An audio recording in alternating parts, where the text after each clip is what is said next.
Hello. I meant to just play here before we popped on, but hi everyone. You sure you don't want to send that to me? Yeah, we could. We probably should do that. Yeah, we're Oh, just a what? little. Oh, sorry. Go ahead. I'd say we're just a little bit. Oh, Bella, you gotta come bother me now, eh? We're just a little bit last minute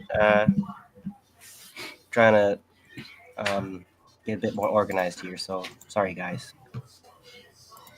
Yeah, I had a few difficulties. Well, while you're sending that out, I'm babysitting, so I was on the phone with Michael, and the baby's like screaming to the top of their lungs, and what? They got hungry, so that's what was wrong with them. Yeah. Uh, uh, you're kind of bringing up Yeah, my daddy instincts were being brought back to life a bit by hearing the baby crying there. I've been hearing this baby above me for the past few months. It's like, yeah. oh, baby season. Baby season. It's nice to babysit them and then send them home. Yeah. Todd Smith doesn't even want to do that. Well, I haven't really Speaking of babysat which, a little one like that for a while now. yeah, we were here on the stream for um for Black Life Tuesday, and Yeah. it was interesting. We had some technical difficulties, which it was just something I had to try to figure out. Um, and our voice sounded a little slow, so we came back on Wednesday to kind of do it over with him, like a shorter version, Hmm. so he could have something that he was, really proud of, I see. So that he that could was. share. I noticed that yesterday. I was not sure if that was just a replay from Tuesday or if you had re-recorded something fresh. Yeah, and well, I'm learning something as I'm going to share this stuff. I I tried to record it and not live stream it, and it live streamed anyway. So I don't know. So Oh, now that's another thing I have to figure out with this platform. that's all They good. change stuff on you, and then you're Yeah, like, well, where'd this go? but just So like let me see anything, if I can start this trial over. and error. It's how we learn. Right. So we're okay, good. We're starting with the Pope. Good. Let's get that out of the way. Yeah. The That's feels like my least favorite story. yeah, it feels like it's the top line head whatever um, front page news, right? This story, and Well, Bad Cookie says he came for the beer and the bitches, but what you're gonna get is a baby and a Pope. So sorry. yeah, Sorry. trying to hold That's the beer far till from what you were looking for. I've been trying to hold the beer till after the show lately there because I think it helps try and keep your mind a bit sharper when you're trying to give some actually insightful analysis. Yeah. Okay, I just want to say hi to Rondo and Mastermind. I kind of missed them. And as Bad Cookie said, let's get this party started. So here we Yeah. go. Oh, oh, you know that reference? No, I don't know what Let's that. get it started. Oh wait, that Oh, sounds like a you Black have Eyed so Peas much to learn, song. Grasshopper. Is that Black Eyed Peas song? Let's get it. Let's get this party started. No, No, different one. no, further back. Okay. Yeah. Maybe you're too young too. Yeah. But I It's also had a bit MC too much of Hammer. an interest in metal for a while, so I missed the rap in the '90s while I was when I could have listened to it when it was coming out and stuff. So Yes, MC Hammer. But all right, without further ado, oh, I thought we were talking about the Pope. Okay, so never mind India. We're talking about India now. Okay, yeah, let's here talk we go. about India first. We'll get there. Okay. After India struck deep inside Pakistan, Pakistan claimed to have shot down 5 Indian. You guys heard this.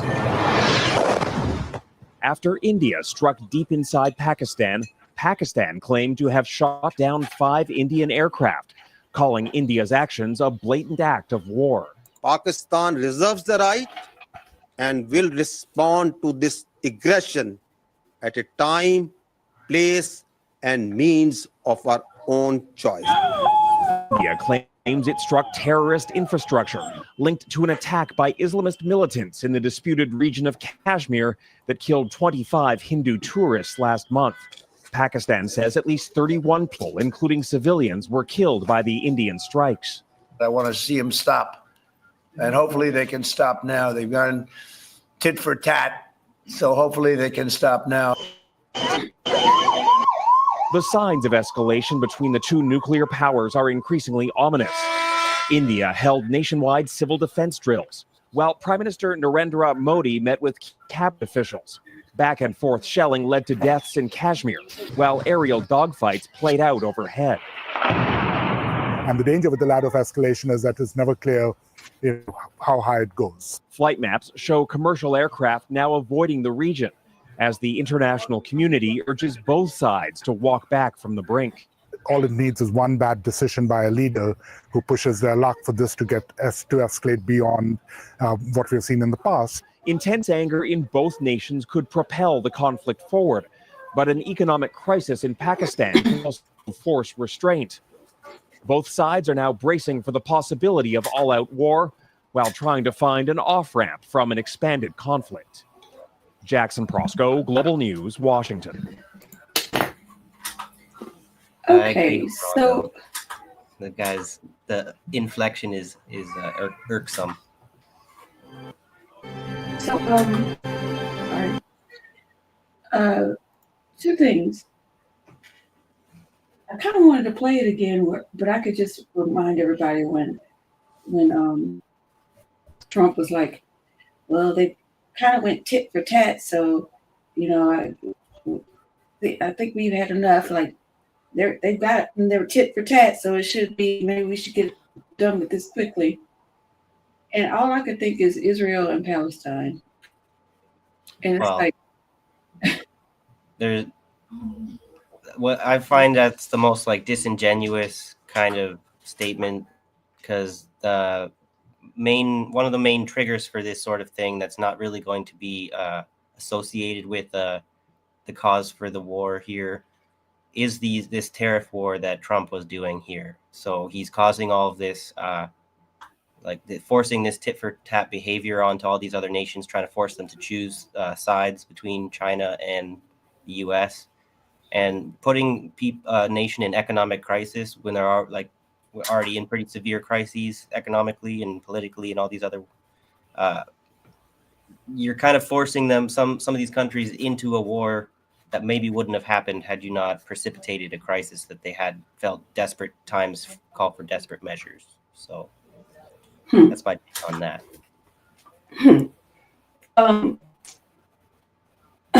Speaking of the tariffs, I know this isn't on the agenda, but it's just Trump did something. Was it today?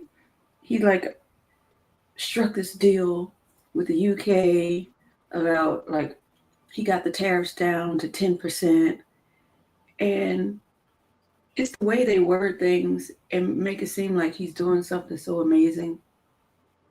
The tariffs were already 10%. He raised them to 25 and then got this deal where basically they're just going to remain the 10% that they were before. That's not a deal. It's the same thing. It's like you're doing nothing but claiming the credit for everything. He did the same thing with the border. We covered this with Canada and Mexico. I struck this deal with them so they could strengthen their borders because we're not going to take this and yada yada. And when you do a little bit of research, you realize those were deals that were signed off on in 2024. So he had nothing to do with those negotiations, but he sure took credit for them as if he did. It's very infuriating because people don't do any research. That's why he gets away with it. He's desperate for a media victory at the moment because everyone's been slamming him for all this tariff stuff. And then, so I've been hearing he's been claiming to be making deals with everybody, but there hasn't really been officially any news of actual deals announced. So his claims are not matching up with reality. So if he's finally managed to get a deal with the British, which is not that surprising that would be the first people that he could manage a deal with, considering how much they've been occupied the Americans for such a long time, basically. So they're in cahoots anyway. So yeah, they probably we were saying, they weren't genuinely actually having a trade war to begin with. They were posturing so that they can, pretend to be in solidarity with all the rest of the opposition against the U.S. Yes. So as Jacqueline says, both the British and U.S. government will spin it as a good deal. The British especially to save face. I mean, after the local elections, okay, well, see, I have to look into that about local elections. Keir Starmer has to realize he's in a lot of trouble. I'm going to have to look up that name. I can bring you up a bit to speed on that. I caught the news that came out from the British local elections that the Reform UK party has had a bit of a landslide victory here. There's been a bit of a sea change in the local elections. The Conservative Party, you got it? Conservative Party of Britain's basically being replaced by the Reform UK. So it's kind of more like the harder right is replacing the center right. So they're going more to the right than the centrist right. Yeah, if you remember hearing anything about Nigel Farage, it's those kinds. That's the kind of party that's just one. I think he's still the leader. I don't remember. Maybe Jacqueline could remind us if Nigel Farage is still the leader of the Reform UK. But it's like the more conspiratorial kind of nonsense, more detached from reality party, similar to the MAGA Trump people gaining power. So it's just interesting to see. It's like the more they need a fascist in power, the more irrational and incoherent the culture of the party that gets into power, basically. So Rondo says the Anglo-American establishment would make a deal with the Anglo-American establishment. Like, wow, shocker. And this was a good one too. This is like in the vein of what we're talking about. Cookie says like they do it every time they're in office. Tax breaks for the rich is another thing. So we're under Trump's tax code. This is funny because this kind of just came out too. We're under Trump's tax code. Okay. When Biden went into office, everybody by now, if you're a leftist, you know what the ratchet effect is. So Biden goes, Obama did it as well when Bush had his tax code. They basically say, we've rolled back the taxes, but they only roll back like a small percentage of them. And so the egregious tax code is basically still in place. It's a really good headline for the Democrats to know that, oh, my person came in and they're fighting for us. They rolled back there was some of the taxes. Yeah, but not really. But my point is, I think it was hilarious that it came out in a headline that Trump was going to lower some taxes, like, put more taxes on the rich. And I was just like, this is your tax code. So why would you defy your own tax code? Like, what is the catch? What are you really gonna do to make it seem like he's something like that? Or he could just be talking and not do anything. yeah, You never know. Yeah, they're really like trying to pull the wool over on everyone, like induce psychosis into the like mass psychosis into the public like never before, where everything you hear one day like to the next is like the story's changing so like flip-flopping and changing so fast that no one can really reliably confidently say what's happening unless they've been following this stuff for a very long time. And even those people are, it's a little bit tricky because the whole point of being chaotic is to be unpredictable. So even if you've been paying attention for trends for a long time, that doesn't necessarily give you a whole lot of insight into things that are about to happen. So Yep, mastermind talking loud and saying nothing. One more example, and this is just for, just in case people who come back and watch. I know everyone in here knows the stuff that we're talking about because we stay on top of those things. But for somebody who might come back and listen later, the trade war, how he was claiming, oh, this is a terrible trade deal. Who would put such a deal on the table? Put such a deal, and it's like, this is your trade deal. You actually signed it in what, 2016? I don't know. This is 2025. So 2017, I think. He signed the USMCA Act, or it's the USCAM, one of them. Yeah, United the deal States, that's Mexico, basically Canada dead now. agreement, yeah, You can't say USMCA. that deal's active with that. The tariff wars like negated everything. So you go whatever, you completely violated contract you signed. So that makes, as a business partner who violates contracts, makes your word completely worth nothing. So you're very untrustworthy to sign any future deals. But isn't this so presidential of him anyway? Biden did the same thing, right? Just in different ways. Basically, Biden was trying to get credit and was getting credit from the Democrats for half-ass solving problems that he created for the last 40 years of his of his life in Congress. Like, you don't get credit for coming to the realization that you are not qualified and, oh, I got to fix this. You don't get credit for that. That is the definition of a participation trophy. And I don't care which side it comes from, the left or the right. Yeah, Well, it's funny we live in a society with so many credentials there, and yet the credit is always stolen and given to someone else. So, Stolen hey, by valor. the way, Wesley and Lance Ripa, nice to see you. I've never seen you there before, but welcome. Yep. Welcome, welcome. So I Sniffing wanted a to highlight birdie him. flu pandemic a coming. I'm actually finding I've been keeping tabs on that story a little bit, tuning in every couple of weeks to see are we seeing any more upticks of any bird flu, and that's a narrative that they haven't been able to successfully make as blow up as big as they would like, because there's really not the human to human transmission happening. So it's a non-existent pandemic, and people aren't going to buy it unless it actually amounts to something a little bit more than that. So, and I We have don't think to. it's going to be. It's one of those things that people will, even if it didn't show up this year, we should still be worried about it. The pro-vaccine crowd's going to be.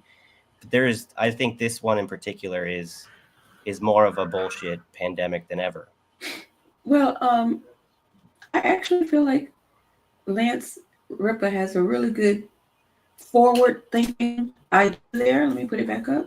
He's saying And more I like say that a birdie flu pandemic or whatever. yeah, and I'm saying that because I just this just came out too not too long ago that Bill Gates has vowed to give away his entire fortune by 2054 or something like that.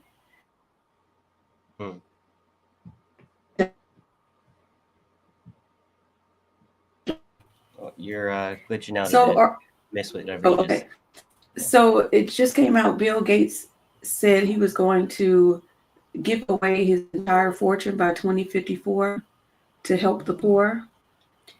And when you really start digging into what he's discussing, I don't know why I'm tongue-tied today. Because in your mind, you would think, oh, he's giving money to poor people so they can be able to sustain themselves or whatever. He's really going to work with Big Pharma to help improve people's lives through medicine so they have a healthier lifestyle and they can, go out and be slaves for the establishment. So that bird flu pandemic thing that he's referencing might be a good segue into, see, I told you we really need this. Now let me make sure you guys have everything you need medically, not healthcare. No, not healthcare. Vaccines and maybe some chips. Well, people are far too gullible when it comes to the pandemic stuff, like just virology in general, like germ theory is. I've been a kind of having a crusade of mine against this germ theory, and it makes people think of me as like some kind of anti-science like moron. But I'm trying to say we should consider this germ terrain duality theory, which is not about completely rejecting germ theory. It's about understanding what's missing from the germ theory. And then I think that improves our understanding of epidemics and stuff like that.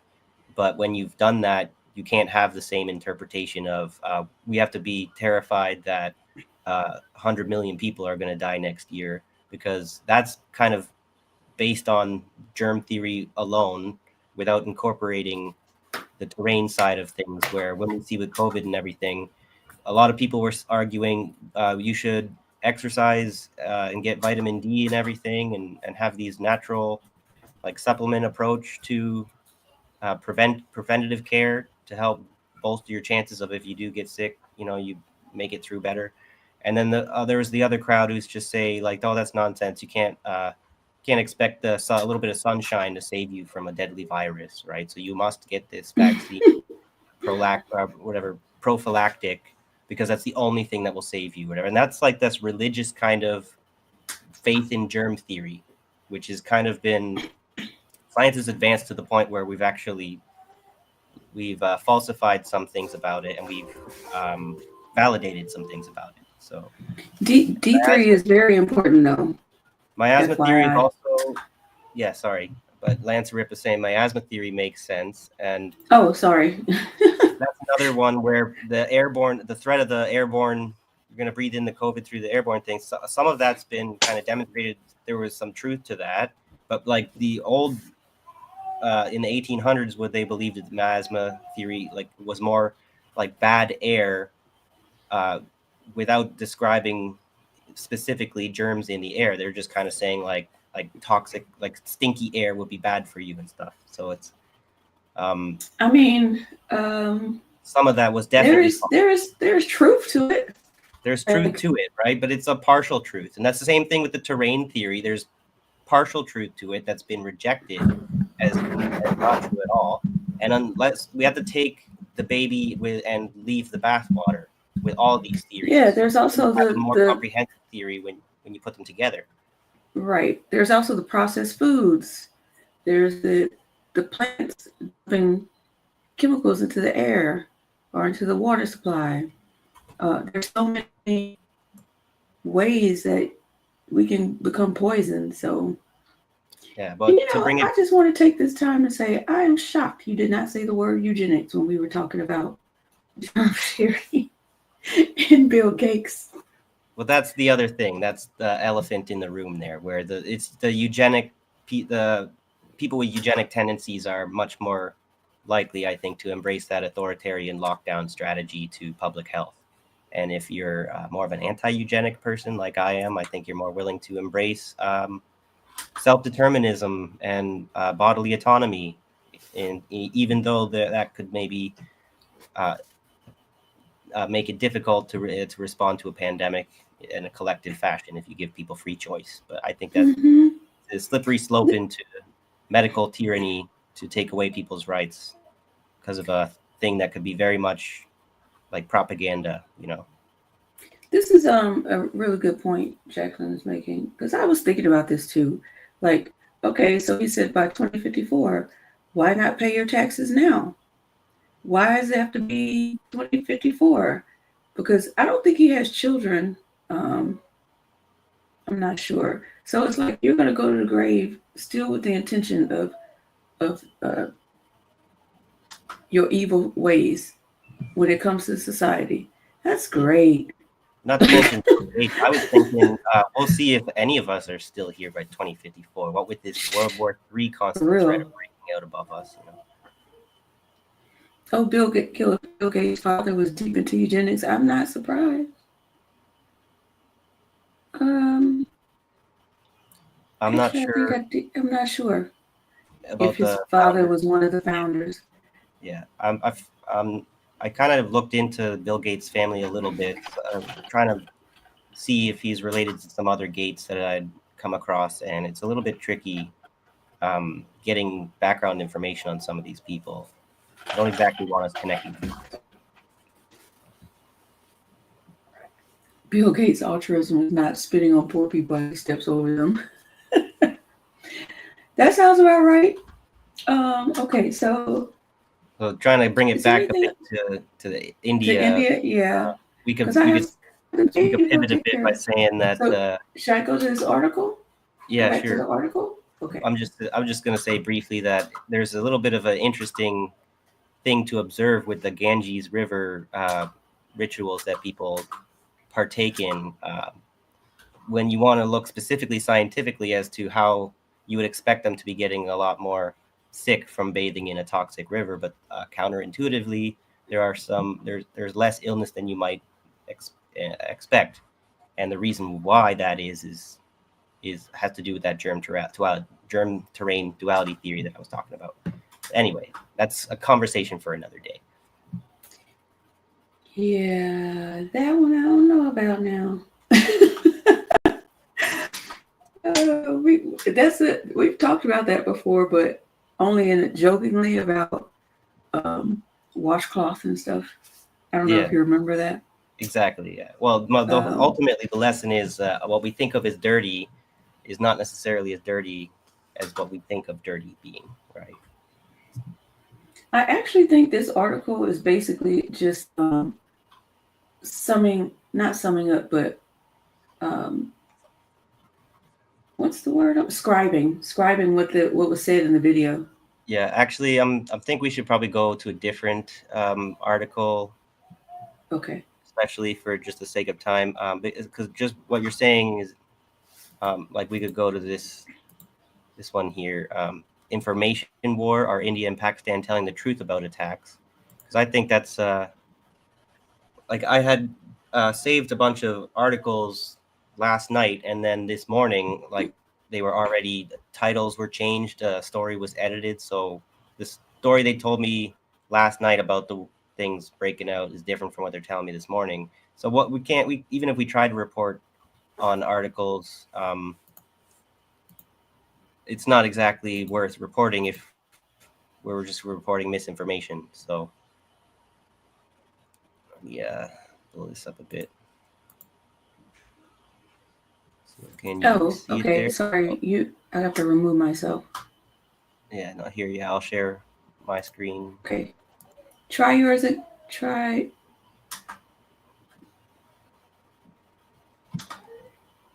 Okay, ready here? There we go. Can you make it Oh, hello, closer? Gold Monarchs. Good to see Gold Monarch. Good to see you.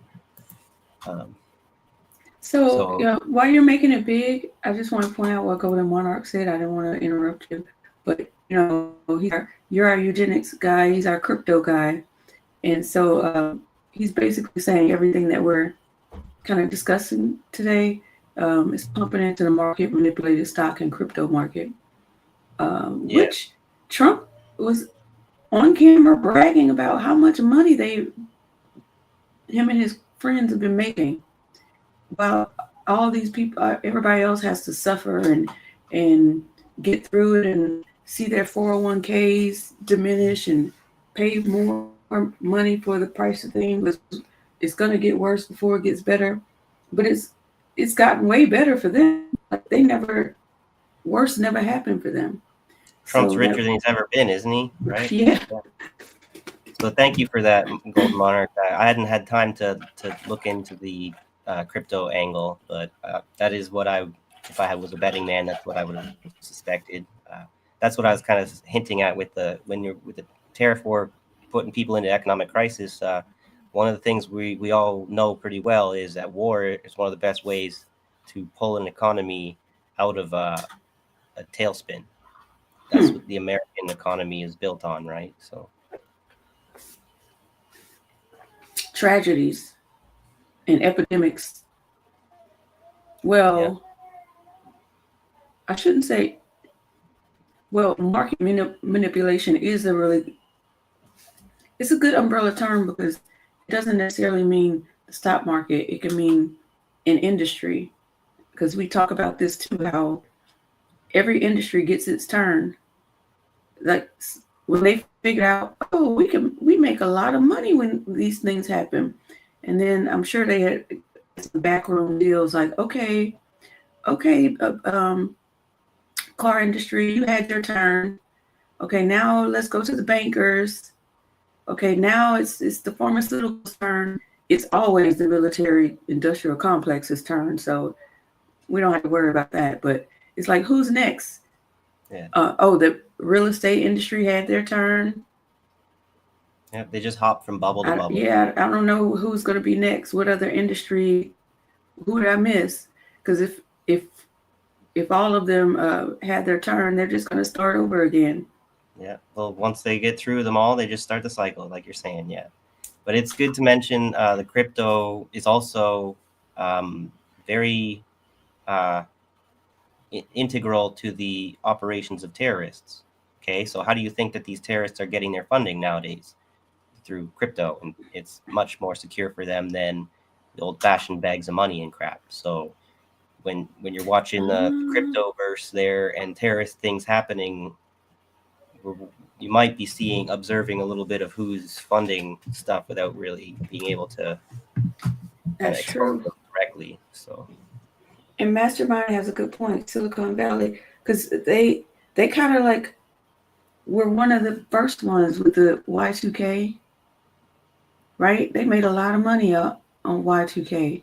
So it's probably coming around to their turn too, right? Because I'd never said anything about the technical industry. Yeah. So yeah, well, he's probably right. but the other thing beyond the kind of pivoting from the crypto conversation towards like China a bit, it makes all the sense in the world that we see the war in Myanmar next to China's border, and then we see the U.S. trying to escalate tension with Taiwan on the other side of China. And now we've got a war blowing up India and Pakistan right on China's doorstep. So it all seems to be about trying to contain and make life as difficult as possible for China. So there's no way that the U.S. can win this trade war. And so it occurred to me last week that maybe they're not trying to win the trade war. Maybe they're actually trying to use the trade war to to instigate a real war, right? Like more people will be more willing to jump Like into a world war? Yeah, like war with China, trying to Oh, they want China people that bad. they have to go to war because they can't do it, can't win any other way. So hey Cobra, been a while since we've seen you. Good to see you. Yeah, good to see you. And Sparky's here. Snark, good to see you. Thanks for being here, Silicon everyone. Valley, the silly corn valley. It's pretty much moving to Cedar Rapids, Iowa. Oh, it's getting too expensive in San Francisco. The really big companies are already here. Interesting. Because it's getting too expensive, but just people like can't afford Hollywood, it. I wonder what is the expired best before date for Silicon Valley? Because what's been happening with the chip industry, like with the rise of China and everything, it sort of is a challenge to the viability of Silicon Valley, I think. But I don't know too much about tech. So One last thing, because I think this is a good point. Okay, so there's not a world war because that means standing up to the U.S. So when we said World War III, I'm thinking, because I've been researching and reading up on this, and a lot of people are of the opinion, economists and all, that the next world war is going to be an economic war. So people aren't going to, it's going to be less military guns and fighting, and more like economic hitmen and putting people in economic distress, which is going to cause sort of like civil wars all over the place, right? People get. Yeah, I feel like the guns have to be used at some point. Otherwise, they can't really justify manufacturing them. So they have to kind of come up with a reason why they need to be used. And we've been in this economic, I feel like the economic warfare never really stops. Like it's capitalism. The nature of capitalism is that imperialism in particular is the economic war is permanent. As soon as somebody it only ends with submission, and even then you can see the U.S. never trusts its vassals, right? Because they're always thinking you're still probably trying to betray me, which they're right to think that as a psychopath or whatever. I'm such a terrible person to all these people that none of them, I couldn't possibly trust any of them. Of course you can't, because you shouldn't treat people like that. But that's what the America has decided to do, right? So paranoia is its only way forward. Okay, we are getting so. We've been. Do we? Let's read an article here or so. Okay, can you make it bigger? Should we make it bigger? I think we'll see if I can. Okay, it's just I hate this MSN website because it does this with the story. I don't know, it just doesn't scroll very well. But hopefully that works for you guys. You can read it. Yeah. I'm gonna get started now. So. Can I just say this one thing? Because Cobra, Yemen and Iran are next. Like Netanyahu definitely wants Yemen because of how they're standing up to him. But they've been wanting Iran for a long time now. So yeah, good observation, and it's not a matter of it's just a matter of when, really. Yeah. Okay, that's a good sorry, point. no more distraction. Not only is it on China's doorstep, but it's on Iran's too. So that's well said. Getting started here. Competing press briefings, divergent claims, and conflicting narratives. As Indian attacks on Pakistan and Pakistan-administered Kashmir early in the morning on May 7th pulled the nuclear-armed neighbors to the brink of potential military conflict, a parallel war quickly broke out over information. Within hours of the Indian strikes, authorities on both sides put out claims and counterclaims that have been amplified on social media as each country tries to control the narrative in its favor. 5 Indian jets were downed, Pakistan said, for instance. India has yet to respond to the claim. Officials who requested anonymity confirmed that 3 jets had crashed in Indian-administered Kashmir, but did not confirm whether they were Indian or Pakistani planes. This reminds me, just like the Israel-Pakistan or Israel-Palestine conflict. Every time Israel loses a bunch of troops or something like tanks and stuff, they never admit it, right? So India, and we know India is a big supporter of Israel, so India is acting just like the Israelis. So, but the Pakistani military is not what I would consider to compare them with the Palestinians. Their fight is maybe not, in my opinion, quite as honorable and just, but the whole thing, I'm going to try and get into the Kashmir situation. It's hard to say who really has a claim. I think it's probably best that we honor the majority opinion that the Kashmiris want independence, and that way, because if either Pakistan or India has control over Kashmir in entirety, no matter what, somebody's going to be upset with that result. So I think the best thing is for them to remain independent. Here is a look at what both India and Pakistan have claimed so far and how they have a history of narratives that often allow them to each assert wins over the other to their respective domestic audiences while making independent verification of the truth harder. What was targeted? India said its forces hit terrorist infrastructure at 9 sites in response to last month's deadly shooting attack in Pahalgam in India-administered Kashmir.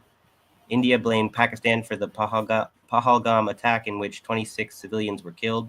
Islamabad denied the charges and asked India to provide evidence to back up its claims. So I apologize for butchering these names, but so nothing I can do about it. Pakistan said Indian forces on Wednesday hit 6 cities in Pakistan and Pakistan-administered Kashmir and a health center. Pakistan said civilians were killed, including a 3-year-old girl. But Indian Defense Minister Rajnath Singh said his forces did not harm civilians. In a news briefing, Indian Air Force Wing Commander Vyomika Singh said the strikes led to no collateral damage and had been conducted through precision capability. So this is very much a big echo of the Israel-Palestine narrative as far as war crimes. And I think it's important to point out that India is targeting mosques and claiming that they are terrorist sites, just like Israel's done many times. So don't give them the benefit of the doubt if you are a lover of God. Did Indian forces hoist a white flag at a line of control?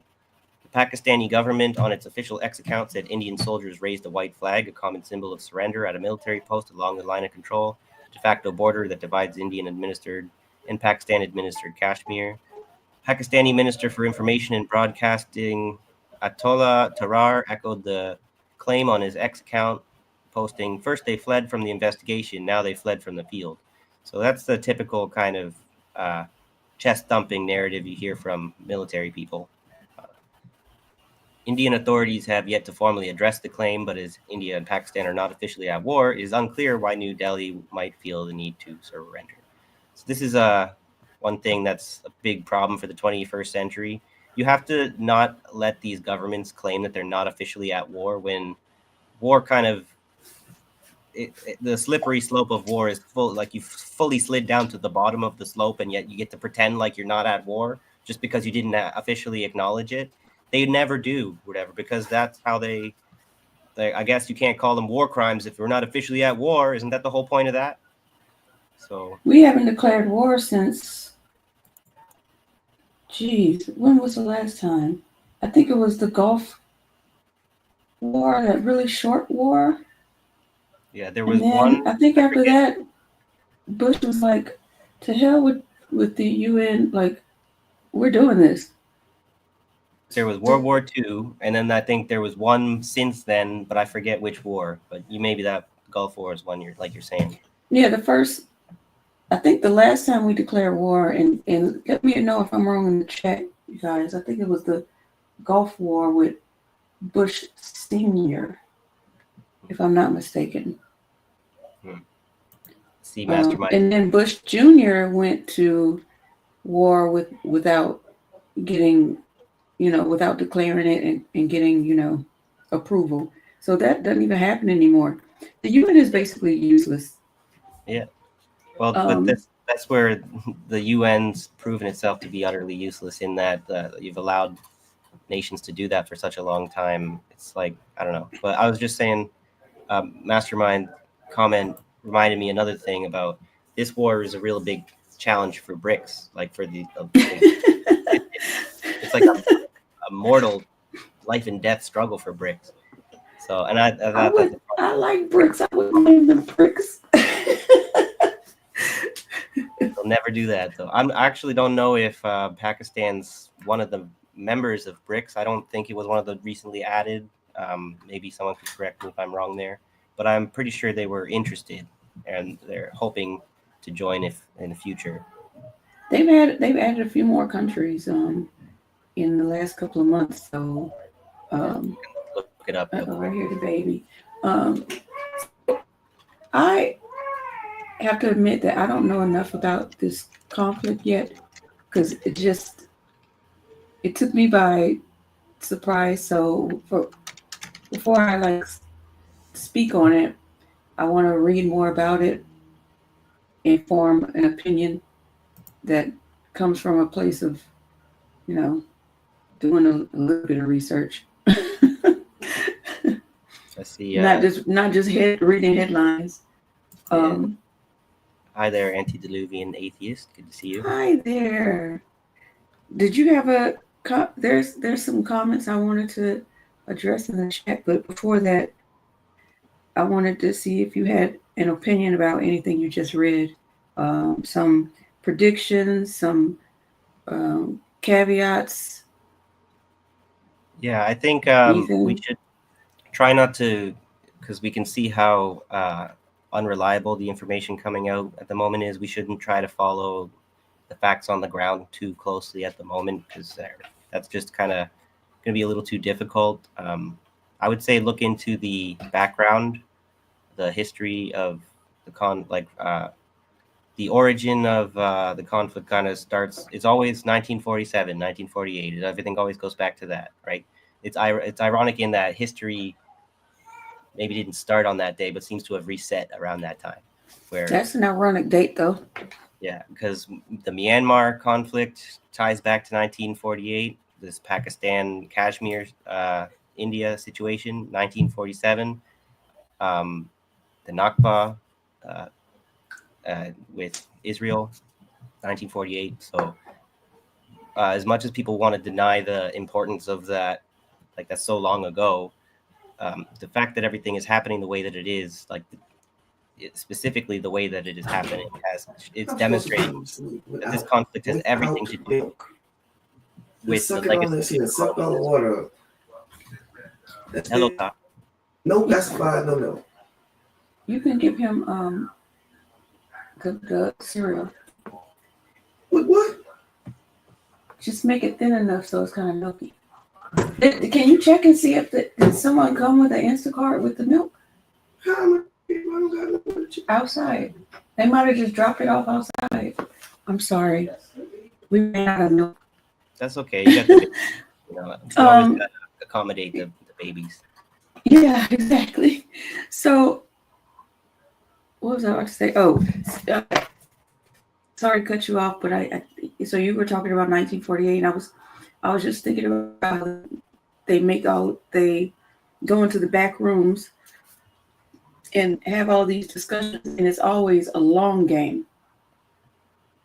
So I wonder what was being discussed around early 1940 to precipitate all these things happening from 45 to 48. I find that interesting. And that kind of brings me to a statement that was made. And thank you for making this statement. Can we come back to Jacqueline? Thank you for making this statement, Rondo, because Yeah. I wasn't even thinking about that.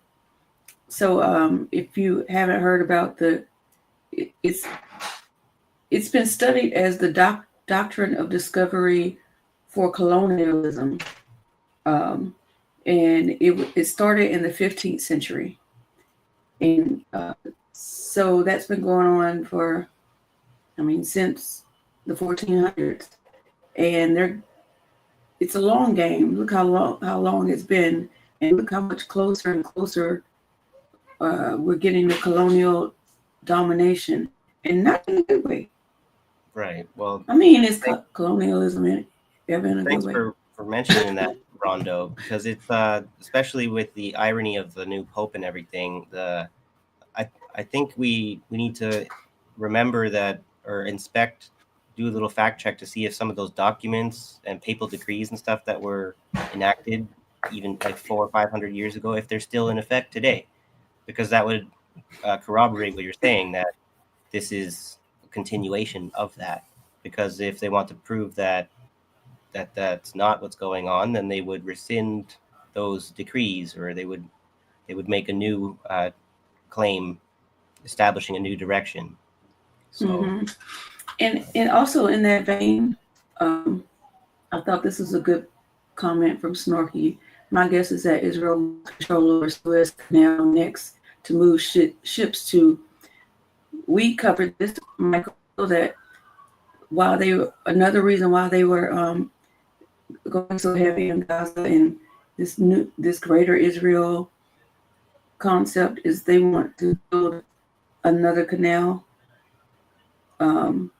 at the upper east side of Israel. And Trump is talking about taking over the Panama Canal. So those are three very important, well, two the other one is an idea in the making.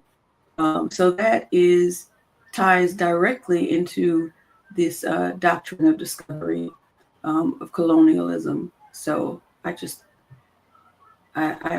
so excited about like how we're all on the same wavelength and just trying to throw out ideas and come up with, what is the plan?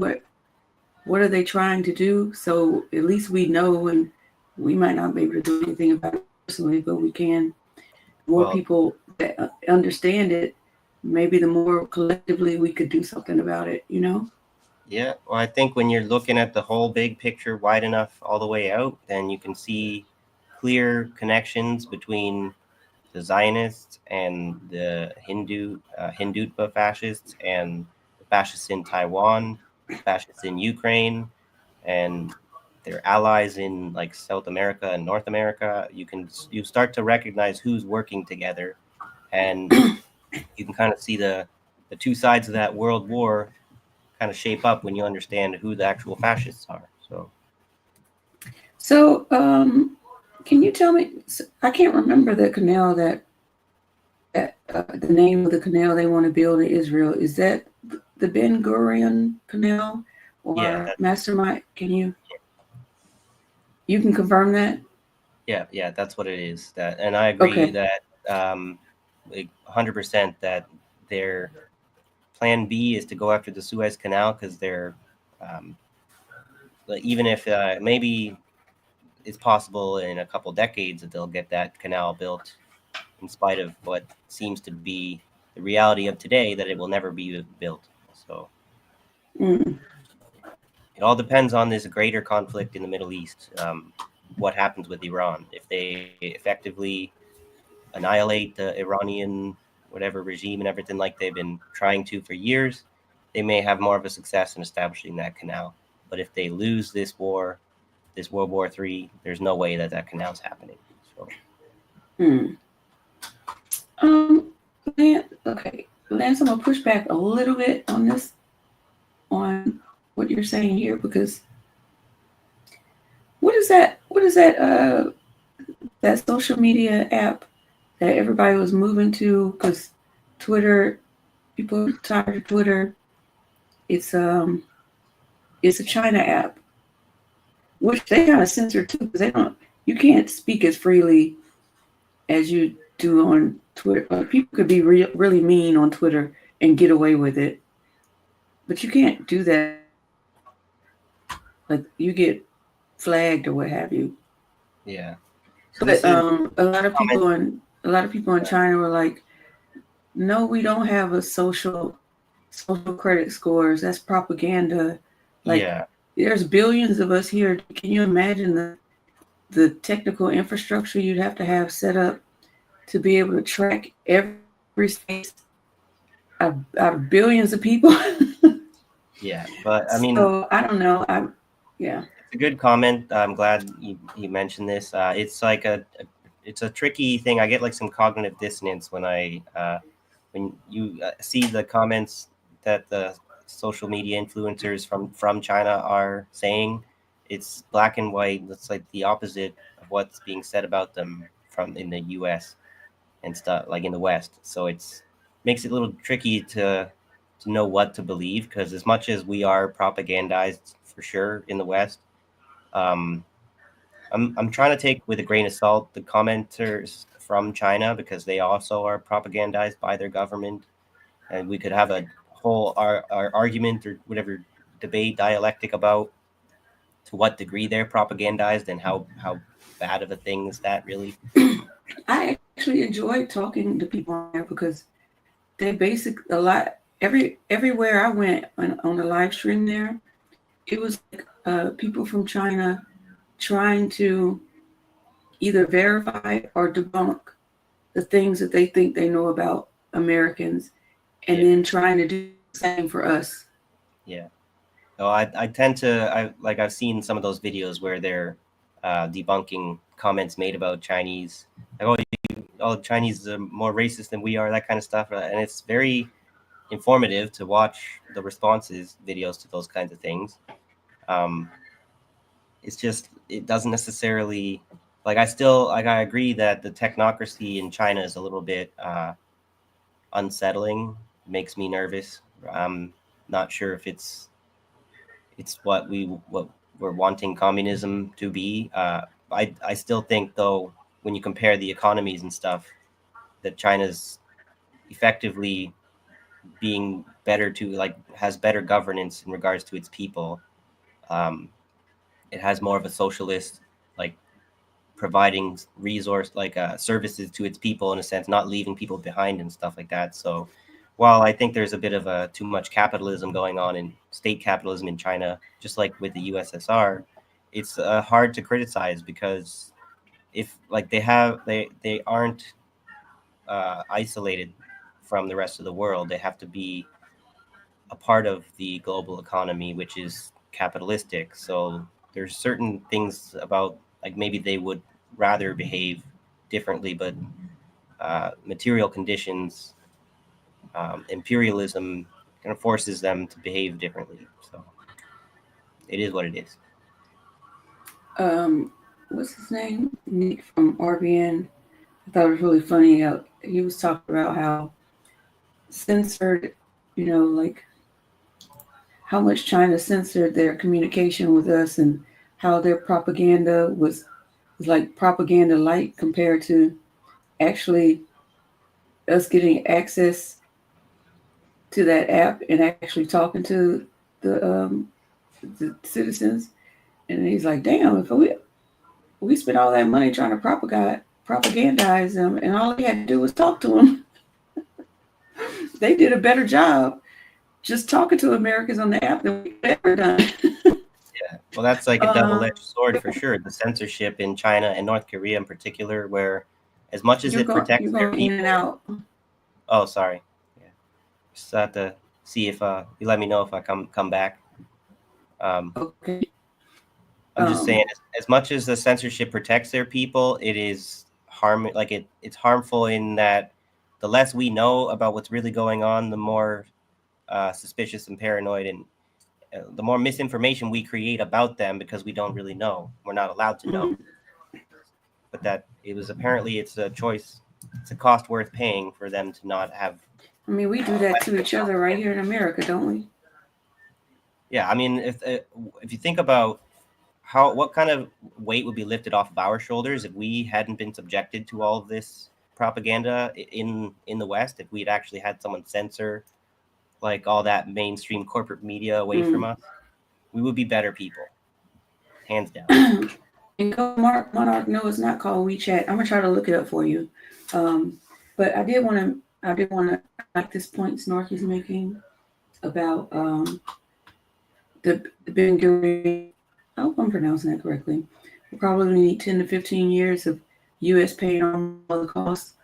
And I'm not sure if we will still be funding them in 10 years. 10, 15 years is generous. Like, take the tariffs, for example. Like, how stupid are you to put tariffs on companies to bring manufacturing back, but you've done no preparation to build manufacturing plants? Like, shouldn't you have the infrastructure first before you start threatening people? No, it's impossible because you need the input from China to build the manufacturing. So exactly, you're gonna have to tariffs on them after you've already, like you're saying, built the infrastructure. And in doing research about, like, in the past, how maybe because it's the past, maybe we have better equipment or what have you, but it would take 5 years is a nice estimate. Depending on the infrastructure you need, at least 5 years to build the plant. So I can't imagine a canal, but I don't know enough about it. Who knows what's going to be going on 10 years from now? It is impossible to predict as far as I'm concerned, which is kind of a good thing because like 10 years ago, I was feeling more like you like 10 years from now, everything would be exactly the same. Right. And it kind of has been, except now things have really, with multipolarity and everything, things are actually changed where things are possible again. Yeah. So I have the name of the app, Golden Monarch. I'm going to put it on I forgot how it's pronounced. When I was in there. Yeah, I'm not sure how to pronounce it. Zhuang Shu, something like that. I think it's Zhuang Shu. Zhuang Shu or something like that. XI. Is he all right? Something like that. Okay, He's Red Note, I think it's called. Did I put it up on the screen? Okay. And once you go in there, everything's going to be in Chinese, but there's a way you could change it. Like, you can change it to translate in the settings, which is kind of hard to do at first because everything's in Chinese. I was trying to do that and get on that with everybody, the wave of everyone else, but my lack of technical savvy skill, technology is like one of my Achilles heels, right? So I have not been able to get onto that social media because my problems with my phone, right? Like, I don't know if we were telling the audience, but yeah, my phone's like, my screen is broken now. Should be able to, when I open it, it's supposed to come on, but it looks like it's dead, like it's just off. So I can still receive a call, but I couldn't get onto the Zhaoang Shu there because my phone's too old. I don't have a smartphone, so they're leaving us behind with technocracy, some of us. So. Yeah, and then they have their own Twitter. It's called Weibo or something, or maybe it's Weibo. Weibo, I think. I think it's Weibo, yeah. Should we move on to the next? Yeah. Segment? We beat this one to death. Yeah, there's a couple things I would have liked to get into. I'm sure this conflict's going to go on, so we can come back to it. But I kind of wanted to talk about maybe just briefly, I'll share this. Oh, sorry, my battery in my mouse is dying. So I just kind of Well, this wanted may to, be a good time to say like, share, and subscribe. yeah, like how we were mentioning the British colonial influence over what's happened in Kashmir, and the Hindu influence has been there from the beginning. So the only reason why it's been a problem to begin with is because of who used to be in charge in Kashmir. It was this Sir Hari Singh was the last ruling Maharaja of Jammu and Kashmir of the Dogra dynasty. Um, So Hari Singh was the son of Amar Singh and Bhotiali Chib. In 1923, following his uncle's death, Singh became the new Maharaja.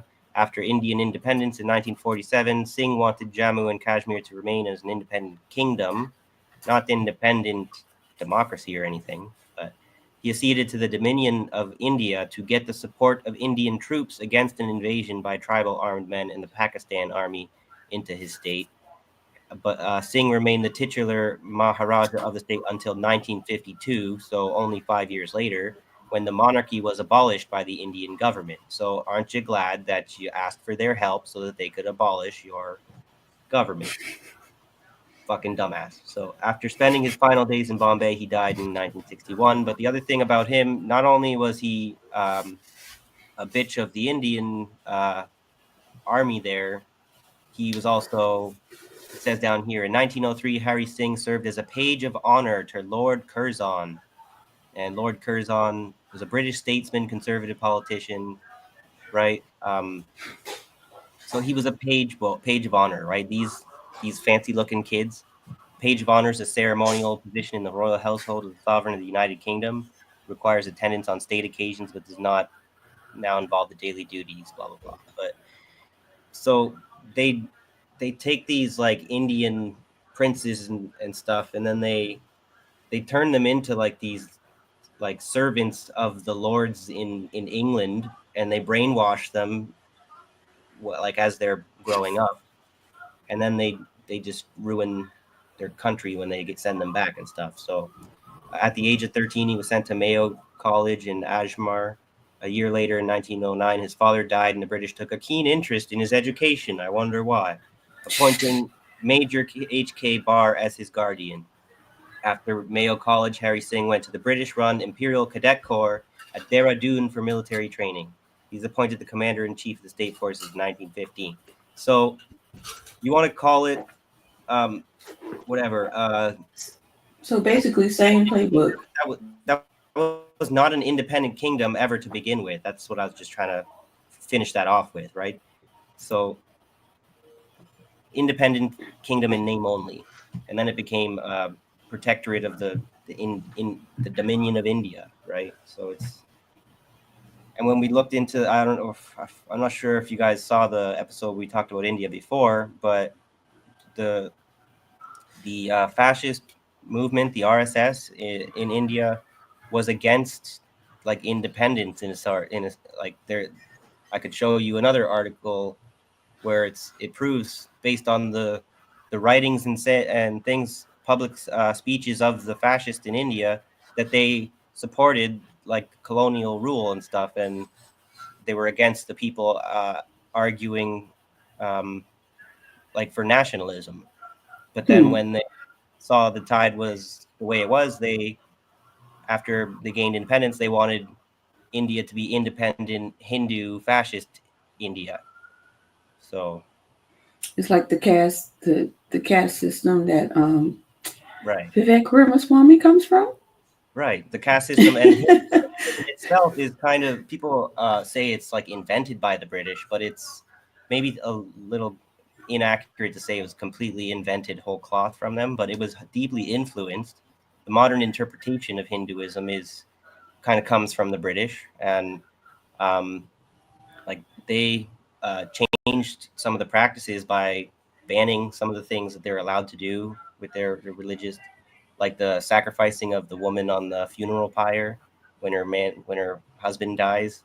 So the British colonizers have irrevocably altered the understanding of what Hinduism even is, because before they came along, it was more like the Native American tribes here have all these different religious beliefs, and to kind of try and say that the natives have all one religion is inaccurate.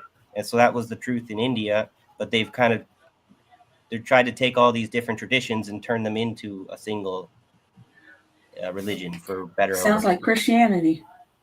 Yeah. I mean, So wasn't yeah, it original Coptics? Was it we can Coptic? go to the next topic there. Sorry. Okay. I We've been in on this one for like an hour and 8 minutes. Yeah. Hour and 10 minutes. I got a baby to go take care of. So what was the next one? Protests in Taiwan. Let me just put up that one there. I think for this one, it would be best to just share the video, the source that I got it from. Getting saucy. Yeah. You gonna put it in the private chat for me? Yeah. I just gotta find. I got too many tabs open, of course. So there it is. So this video is from a YouTube channel called Neutrality Studies. I haven't been aware of them until it just popped up in my feed, so I haven't done like a background check on them. But I'm thinking that they're Neutrality Studies. claiming to be neutral, so maybe that's what their aim is. And I just put up. Can you read that comment? I don't even remember how I found this channel, but I think it was No Way Jose or the Underclass Project. Oh, I'm not sure, but I don't know. I've never heard of either of those. No Way Jose. Me either. So maybe we'll check them out. That's pretty cool. Thank you for that. Yep. And thank you for once you found it to come back. That's pretty awesome. Always good to see new faces. Yes, it is. All right, so I can set this up now. Oh, wait. Is there a place you want me to start? Because this is pretty long. Yeah, let's just start it at the beginning and see how far we can get through it, and then just move on when we. I think we'll after like 5-10 minutes of it, we'll get the gist of the story, and then if anyone's interested, we'll put the link in the chat, and they can follow up in their own time. Okay. So here we go.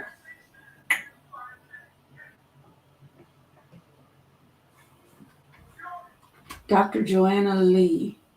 Yeah, this woman is from Taiwan. Say again? This woman is from Taiwan, and I believe this interviewer, Pascal Lotaz, is based in Japan, from what I've heard in the video. Okay. Has done, we have passed a law so that foreign nationals can now serve in our government. American advisors can work in our government departments. United States has sent more military advisors to Taiwan, which was not present since 1979 when they severed the relationship with us. At the time of 1979, they severed diplomatic relationship. They withdrew all U.S. Military forces, and they also severed the Joint Defense Treaty. There were 3 conditions in 1979. And now the American advisors are coming back, advising our military. They are also coming back potentially in the government. And those are just happening right now.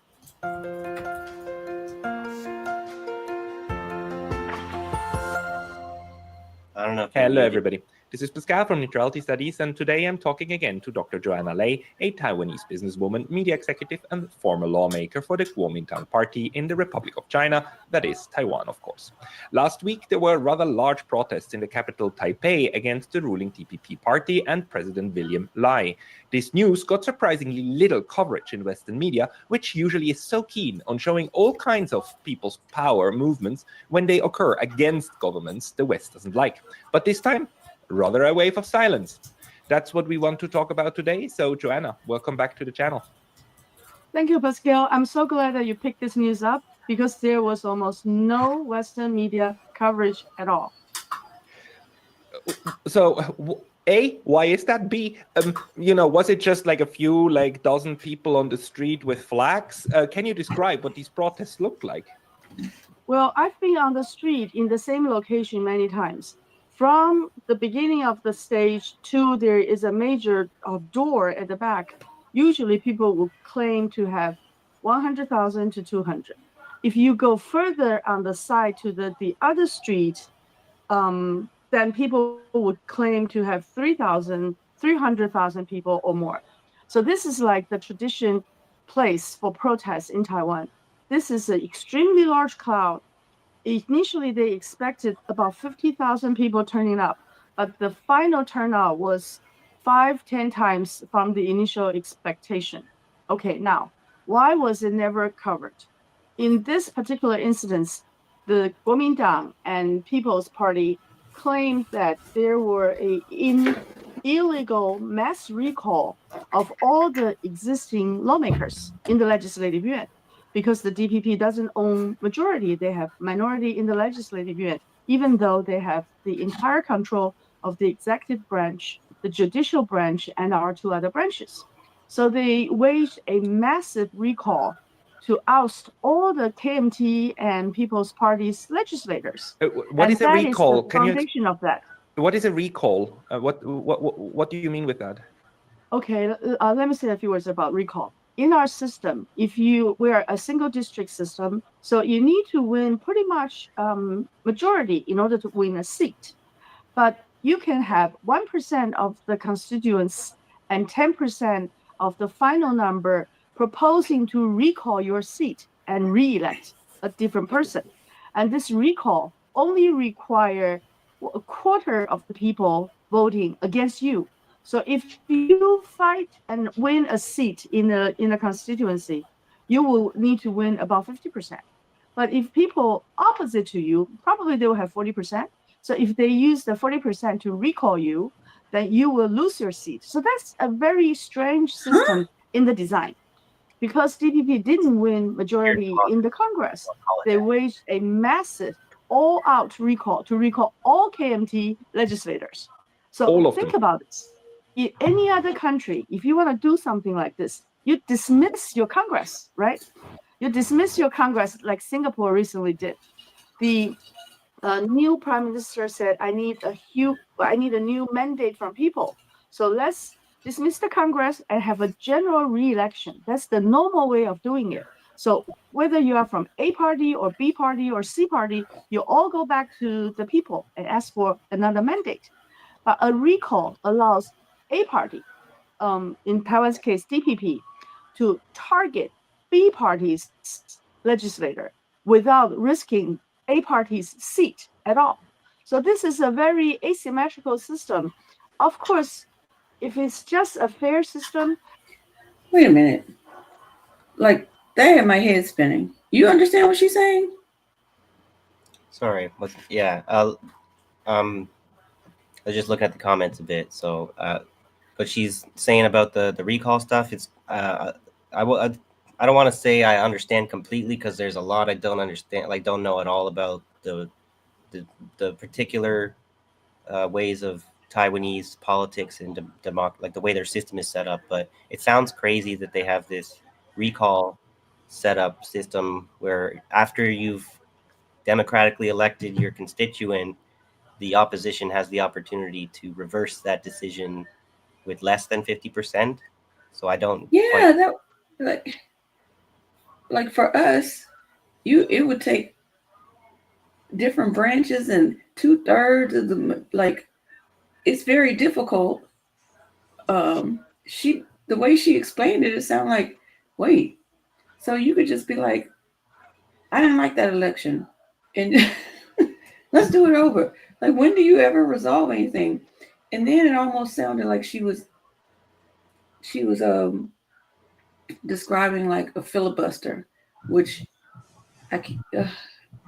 filibuster just gets on my nerves. But it sounded like she was describing something similar to that. So they have their system sounds even more shakier than ours. Yeah, well, but that's what I got from it.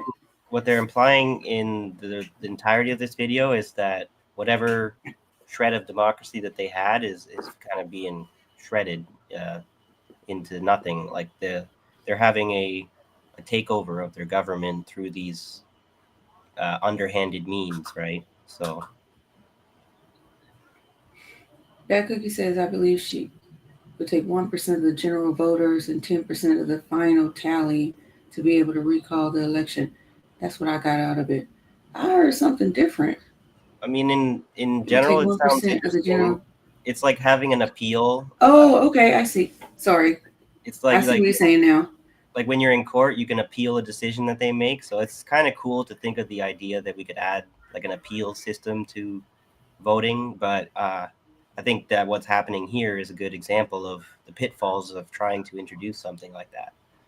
It just seems too lackadaisical. Like it's too easy.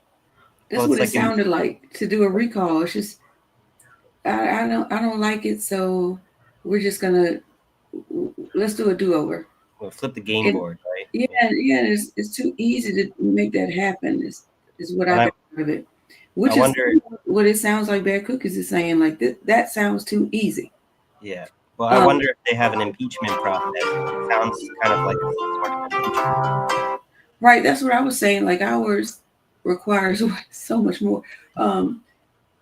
I also we could start it again in a second. I just wanted to say this: how she was saying there are a lot of American people who are in their government now, and we've discussed this. Like, I don't think if you have dual citizenship, you should be able to be in government because you don't have any loyalty. You have Your divided loyalty lies in two places, and there's too many people in our government with dual citizenship with Israel. And I wonder how many of these American citizens that have um, that's in their government rather are very closely affiliated with APAC. Yeah, I don't know, but I know that Taiwan and Israel are tight. They're close, just like India and Israel. So, but what I think it's important. I don't know if it's been made clear just yet, but this, the party that's doing this in Taiwan, like imprisoning the opposition and everything, it's the pro-American party. In case anyone hadn't gotten that, put the two and two together, and they're trying to bend over backwards as much as possible, like completely turn Taiwan inside out for the Americans. So very important to observe it as it's happening, understand what it is when it's happening. Even though they're recognized as a Chinese territory. Yeah. So that makes it really interesting. And this is where I don't know enough about Taiwan, but the Kuomintang party that is the party getting eviscerated right now, I think they were the original like party that I'm wondering if they were the original fascists that came over from China and established a government in Taiwan, and it's been the Kuomintang in power for a long time since then, and they've like more recently they're the old guard that's lost power. But so then, while they may have a history of like fascism with like Chiang Kai-shek, I think his name is, it's hard to know what has changed since then, because I had the research project. But anyway, this is a really interesting point Mastermind made. Okay, Israel pays Taiwan very well for their computer chips, because remember, part of our alliance with Taiwan and trying to get away from China is computer chips. And if Taiwan is already really like click tight with Israel, and Israel's click tight with America, so doesn't that mean we automatically have access to the computer chips bypassing China anyway? So is that just something that's being said to us as ammunition? it's As interesting fuel that for the fire? Taiwan was also hit by these tariffs like everybody else, and that's part of trying to bring chip manufacturing to the U.S. If they could do that, that would be something the U.S. would like to do. But I don't think that the economic, whatever the reality of capitalist economics makes it so that nobody really wants to do that. There's not enough profit in that. So I see. Yes, thanks. Antediluvian atheist gave us some clarification. KMT were the nationalists, assholes, but Chinese assholes. DPP are Western traders. So that's well put. I think that kind of corroborates as well as what I was saying a bit. Okay, so should I start it over? And thank you for that. Maybe thank you everyone who's contributing to this, because this is a lot to unravel in the short time that we've had to look into it, considering what's going on. Well, I apologize. It's one of those episodes where I got a lot to share. So we're gonna have to kind of cram a whole bunch of topics that probably should be dealt with like separately. We should dedicate an entire show to each of these topics, but maybe we'll get around to that. Yeah, it's just so much stuff happens. But okay, 5 more minutes of her, and then we'll wrap it up, I guess.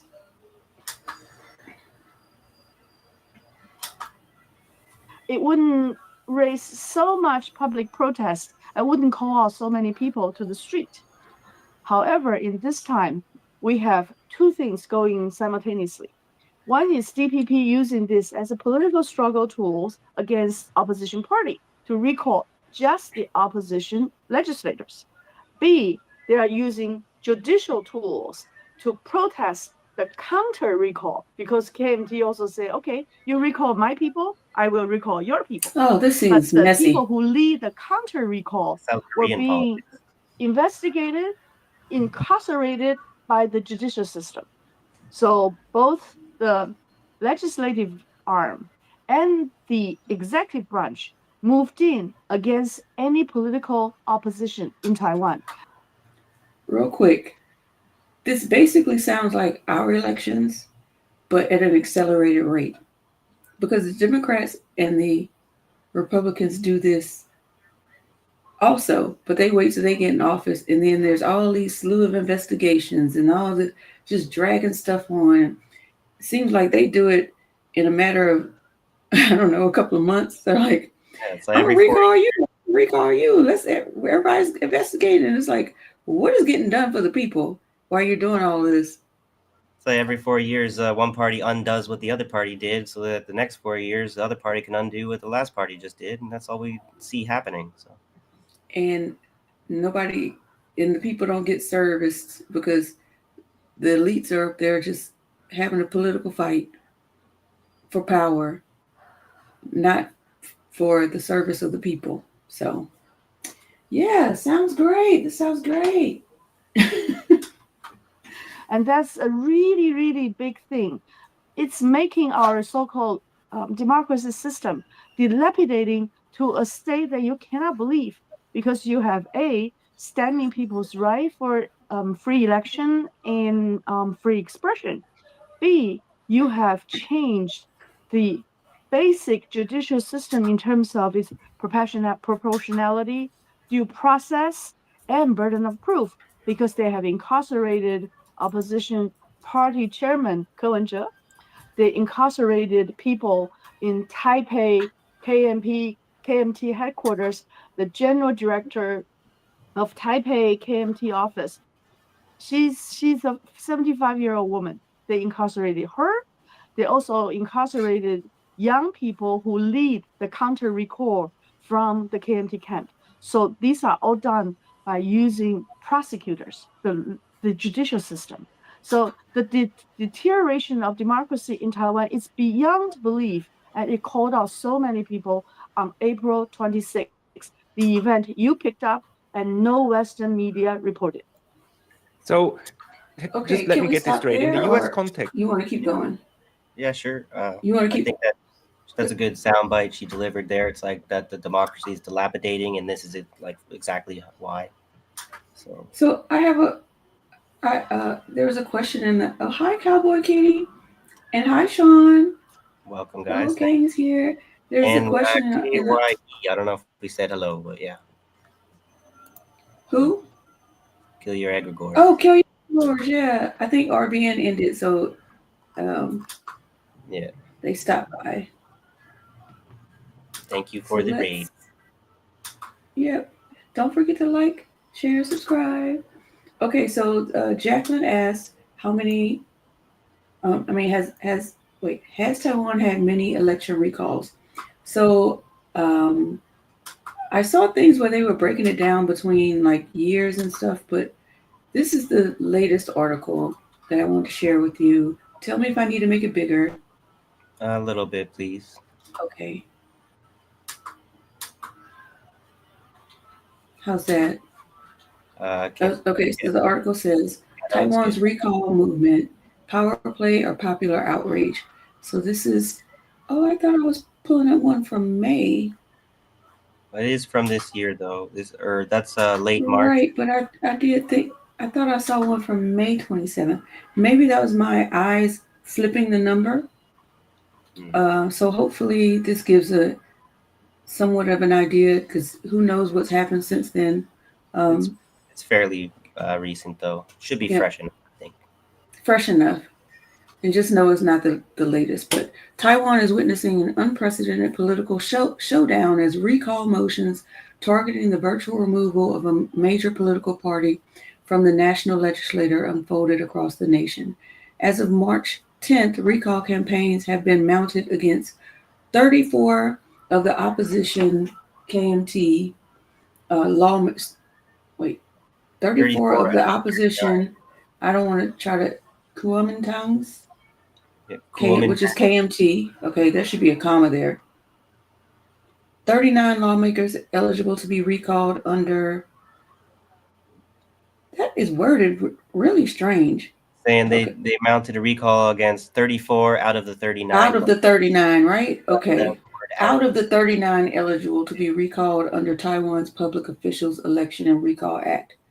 At the heart of the discord is the inability of the Democratic Progressive Party government and a legislature controlled by the opposition coalition consisting of, 52 KMTs, the Taiwan Political Party, TPP, which had 8 legislatures, and 2 independent lawmakers to agree on anything. Of that coalition, 13 KMT and all 8 TPP lawmakers are at-large lawmakers who are not subject to recall motions. So maybe they'll tell us what that means by at large as I keep reading. But how much of the recall campaign is driven by power politics, with the removal of at least 6 KMT lawmakers potentially paving the way for the DPP to secure a majority of at least 57 seats in the 113-seat legislature, up from its 51 seats at present. And to what extent is public discontent with opposition lawmakers a factor, particularly in response to their passage of some laws, such as those on legislative oversight, that were later ruled unconstitutional, as well as their decisions to cut and freeze part of the DPP government's budget requests? Now, what is the Trojan horse? Let's see. One of the main campaigners, tech mogul, here we go, Roberts, I think that's so, has branded the nationwide recall campaign as a battle against pro-China lawmakers who seek to sell out Taiwan. Sao, I think it's Sao, so excuse me if I'm pronouncing this incorrectly, the founder of Taiwanese chip maker United Microelectronics Corporation, UMC, who has recently advocated strong anti-Beijing sentiments, claim KMT and TPP lawmakers serve as a Trojan horse, pushing through legislation that is undermining Taiwan's security. You mind pulling up that comment from Aluvin again, just to make sure we got the parties correct? Okay. Yeah. Sal and his fellow campaigners have said they are acting on their own initiative, motivated by their disapproval of opposition lawmakers disruptive legislation that they fear will upset Taiwan's constitutional order and defense capabilities. Did you find it yet? Sorry, what comment No. was that? By I thought you were saying Colin had a comment. Antebellum. Yeah, here it is.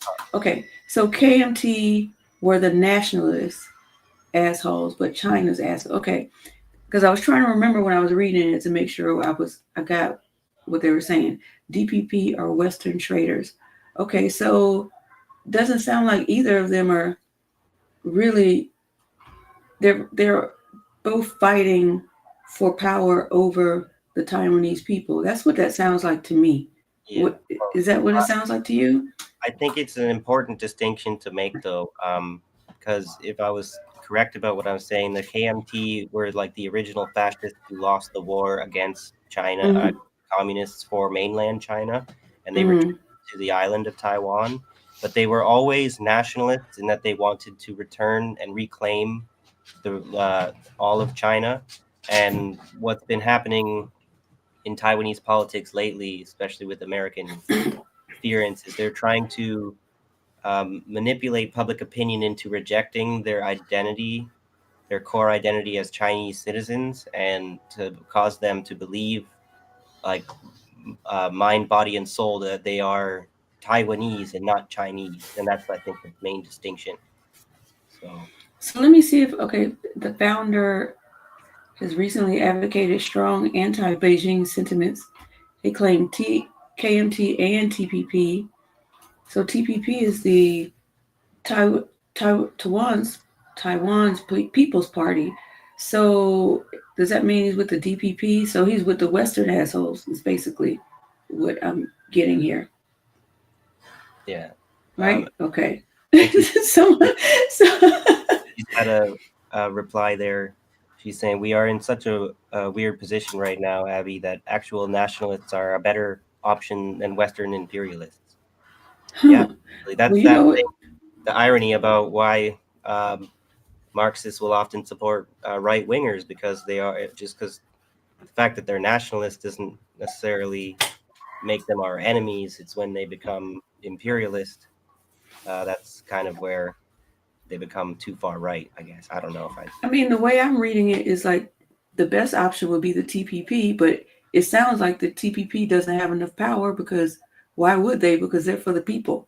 The TPP would be like a people's party. Well, that's in their name. So like the Green Party or something. The right-wing populist party that we see people's parties everywhere, but they're never leftist people's parties. They're always some kind of Green Party, some conservative light or something, or more conservative dark, probably. But yeah.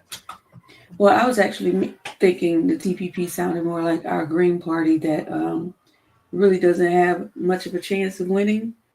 Yeah. Or any chance, hardly. We got a People's Party in Canada. You got a People's Party in the U.S., and neither of those stand a chance of winning either. But this TPP seems to be like the NDP in Canada. They have an actual foothold, but they're not like substantial enough. Antediluvian Michael's handle is right there. Once I remove this comment, it's in his name. It's right next to his name. Right. Yeah. Nihilo Nordstrom. Yeah. Hi, Gay Fish. Nice to see you. It might as well be the toilet paper party, because, I mean, parties that small, it's almost like we're just wiping our asses anyway. But I would not discourage you from voting for them if their platform is the platform that you want for your country. Because I vote based on what the platform is, not based on who I think is going to be the least shitty candidate. So, but everybody could do what they want, though. Well, as far as voting strategic and utilizing game theory and stuff, you can recognize the significance of these parties is the kingmaker role that they can play. They can have a significant influence over the larger duopoly parties, but that doesn't mean that they can replace them, right? Right. What they could do is like move them closer to where they want the policies that they want to see enacted. So That's my takeaway. Should I get back into this article? Yep. Go ahead. So to recap, he's like advocating for the DPP. He's like the KMT and the TPP or Trojan horse, and they're okay. So here we go. Some of his fellow campaigners have said that they are acting on their own initiative here, right? Motivated by their disapproval of oppositional lawmakers' disruptive legislation that they fear will upset Taiwan's constitutional order and defense capabilities. I'm sure the fact that he's makes chips has no bearing on his decisions. I'm sure. Sarcasm. Sure, only thing that makes decisions, but yeah. Yeah, exactly. It has no bearing. I mean, all of the bearing.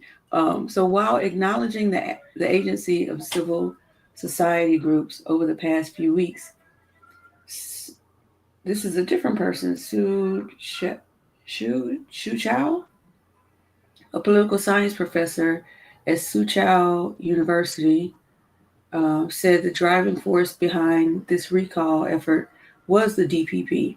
The DPP is trying to leverage public discontent over opposition-endorsed legislation, including its challenges to the DPP's budget, to spur the campaign, Su said in a recent interview with CNA. I don't know who CNA is. Probably some media outlet.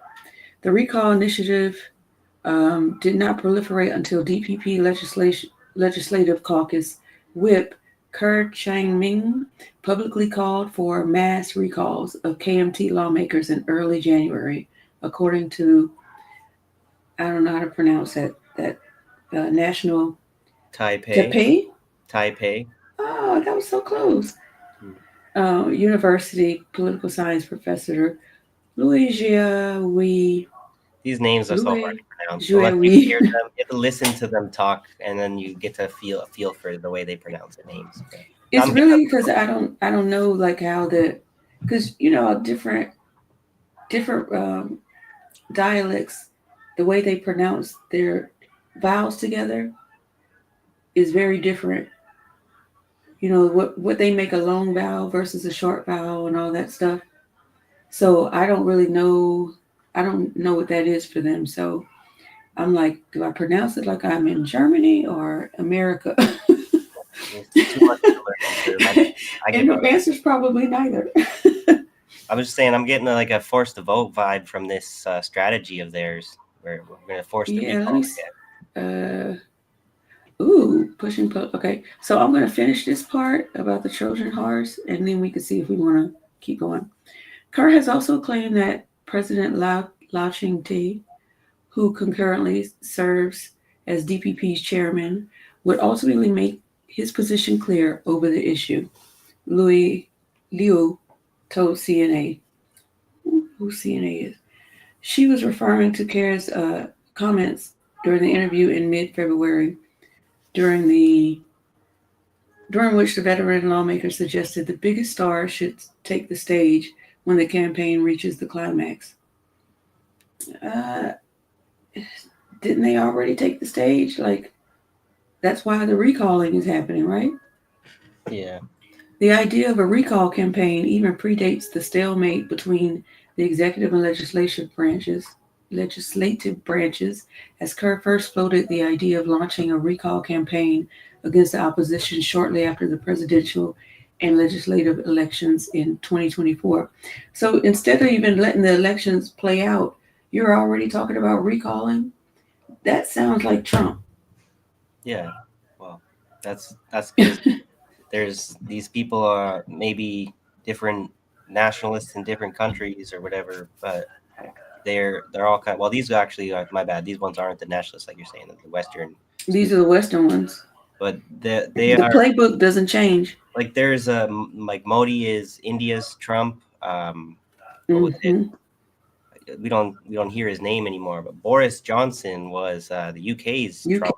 Right? So there's all these Trumpite figures everywhere, and they are in the ascendants there, like as far as popularity, like they are the populist candidates that the reactionary, ignorant working class of these nations seem to be falling for.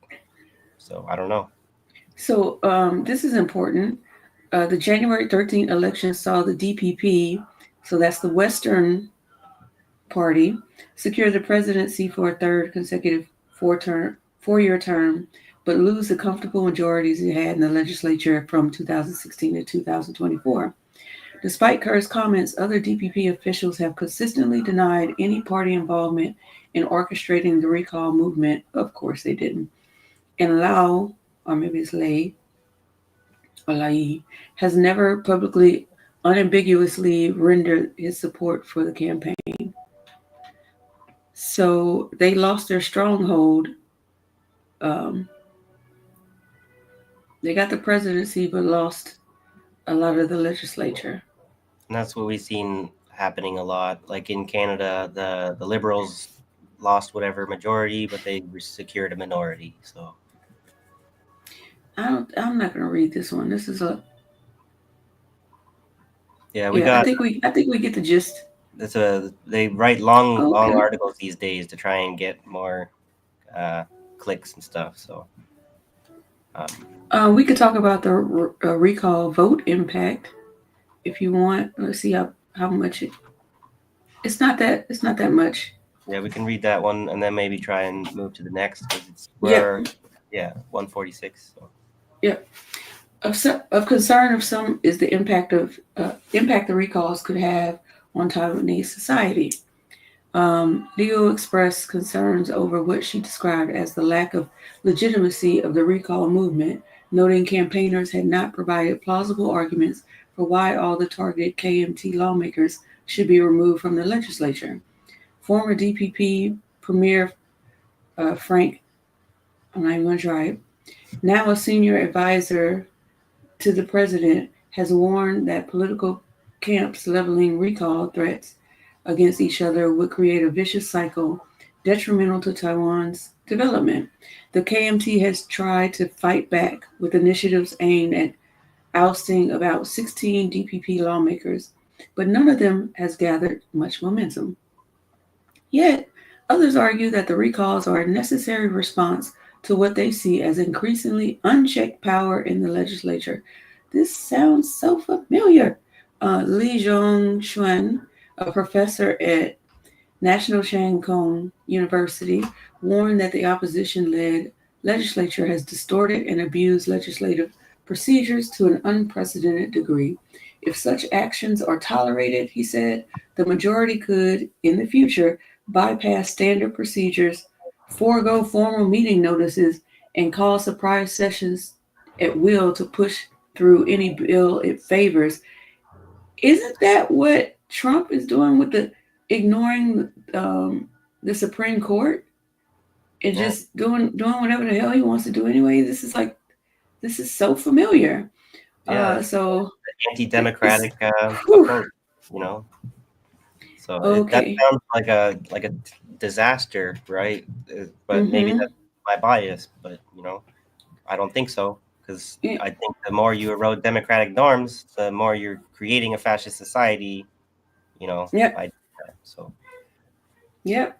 Oh, I hear the debate. Okay, a large-scale recall may be a necessary evil of our time, but is also our last means of self-preservation, he said. Well, that's a good sentence to end off on because, that's like, just the juxtaposition is just too much. Yeah, well, that's. Jacqueline's leaving us. Okay. Yeah. Thanks for hanging out. Thanks for hanging out, Jacqueline. We know it's late over there, so we appreciate you all the time. Yeah, we have a good night. Much longer, so I'll see you next time. Thanks for watching. Sweet dreams. Okay. Do you have an article or? There was, probably an article. Okay, I'm asking because I need to go check on the baby. Yeah, go ahead. I can hear him crying. Okay. Yeah, let me move to the Rwanda topic here now. So. Okay. I'll try not to go into this one as long as the two topics.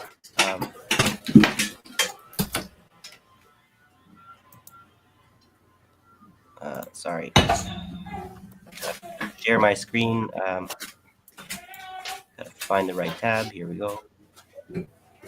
So this was welcome news, I guess. It's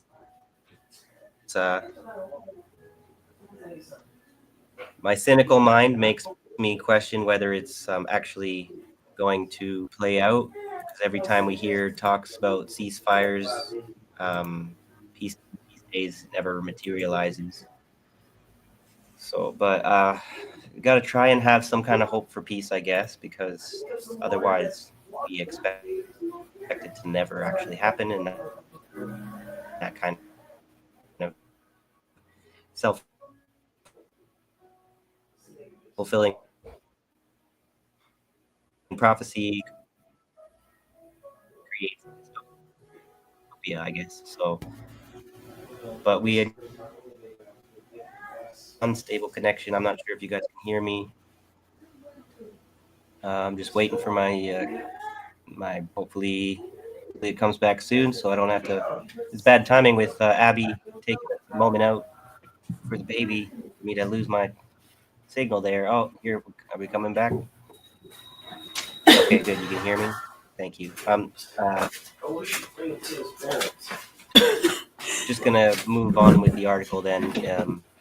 You just want me out. It's like No, wait, bro. I want myself to myself. Oh, I'm not on mute. hopefully the tech issues. I'm not on mute. I'm just gonna push on through. So, Rwanda to sign DR Congo peace deal in U.S. in June. Multiple ceasefires have been made and broken in the last 4 years. This was updated May 6, 2025. Rwanda's foreign minister on Tuesday said a final peace deal to end a crisis gripping the Eastern Democratic Republic of Congo would be signed in mid-June in Washington. M23 fighters, who UN experts in the United States say have received military support from Rwanda, have made rapid advances in the eastern DRC since January, seizing key cities and vast areas of territory and fighting that has killed thousands. Last month, the DRC and Rwanda agreed at talks in the United States to reach a draft peace deal by May the 2nd, raising hopes of an end to the crisis sparked by the M23's lightning offensive. Rwandan Foreign Minister Olivier Nduhungirehe, oh wow, that's a hard name, told AFP there was still no agreement on the content of the deal, but the next steps would involve consolidation of the contributions of the parties into a single text. So that's an important caveat. There is still no agreement on the content of the deal, so this is basically wishful thinking at this point, with maybe some actual, at least both parties probably have an idea of what they want. But like the Russia-Ukraine situation, are they actually capable of agreeing on a single text? So this will be followed by the finalization of the draft peace agreement by foreign ministers in a meeting to take place in Washington during the third week of May. The process was expected to lead to the signing of the agreement mid-June at the White House, Nduhungirehe said. It comes a day after U.S. Special Envoy for Africa, Masad Boulos, said on X that he had received draft text on a peace proposal by the DRC and Rwanda. This is an important step toward fulfilling the commitments made in the Declaration of Principles, said Boulos, who is father-in-law to U.S. President Donald Trump's daughter, Tiffany. Because there's never enough nepotism going on. Let's have a little bit more, right? Last month, Boulos visited both countries and called for Rwanda to halt support to the M23 and pull out troops. Rwanda has denied military support for the M23, but says its security has long been threatened by armed groups in eastern DRC, notably the Democratic Forces for the Liberation of Rwanda, created by former Hutu leaders linked to the 1994 Rwanda genocide. Sorry to go through stuff that a lot of the audience is probably fully aware. Hopefully some new viewers maybe are getting some new information. So since it's 2021 in resurgence, the M23 has seized swaths of the eastern DRC, displacing hundreds of thousands of Congolese and triggering a widespread humanitarian crisis. Multiple ceasefires have been made and broken in the last 4 years. So that's that. Uh, What? I know that the Congo is not really in a very, like, the Congolese army is in a really terrible state. So What? maybe a deal is closer than we think because they don't really have the capacity to carry on unless they get like a lot of support from the West. I don't know. So, but that was only half of that story, because the other half of this story seems like what they're negotiating with, one of the bargaining chips that Rwanda is negotiating with is, or the U.S. is trying to talk them into accepting deportees. And that sounds a little bit like El Salvador taking Venezuelan migrants. So, oh, hey, baby, how you doing? So, this article here is Rwanda to accept deportees from United States. It's from 3 days ago by Ian Stark, I guess. So, Rwanda and the Trump administration are in talks to have the Central African nation accept deportees from the United States. Rwanda's Foreign Minister Olivier Nduhungirehe confirmed the talks Sunday, but it was not publicized whether a deal would be for individuals already deported or those who will be in the future. Nduhungirehe said his country was in early stage talks about the possibility. This guy said in an interview with the Rwanda Broadcasting Agency Sunday that Rwanda is involved in talks with the United States about a deal on migration. It is also unclear if any deal would be to accept deported Rwandans or if migrants from other countries would also be involved. And that's unclear for a reason, I'm sure, because that's what we would all like to know. That's that detail that they're keeping from us. Considering Rwanda's history, this is really particularly disgusting. Right.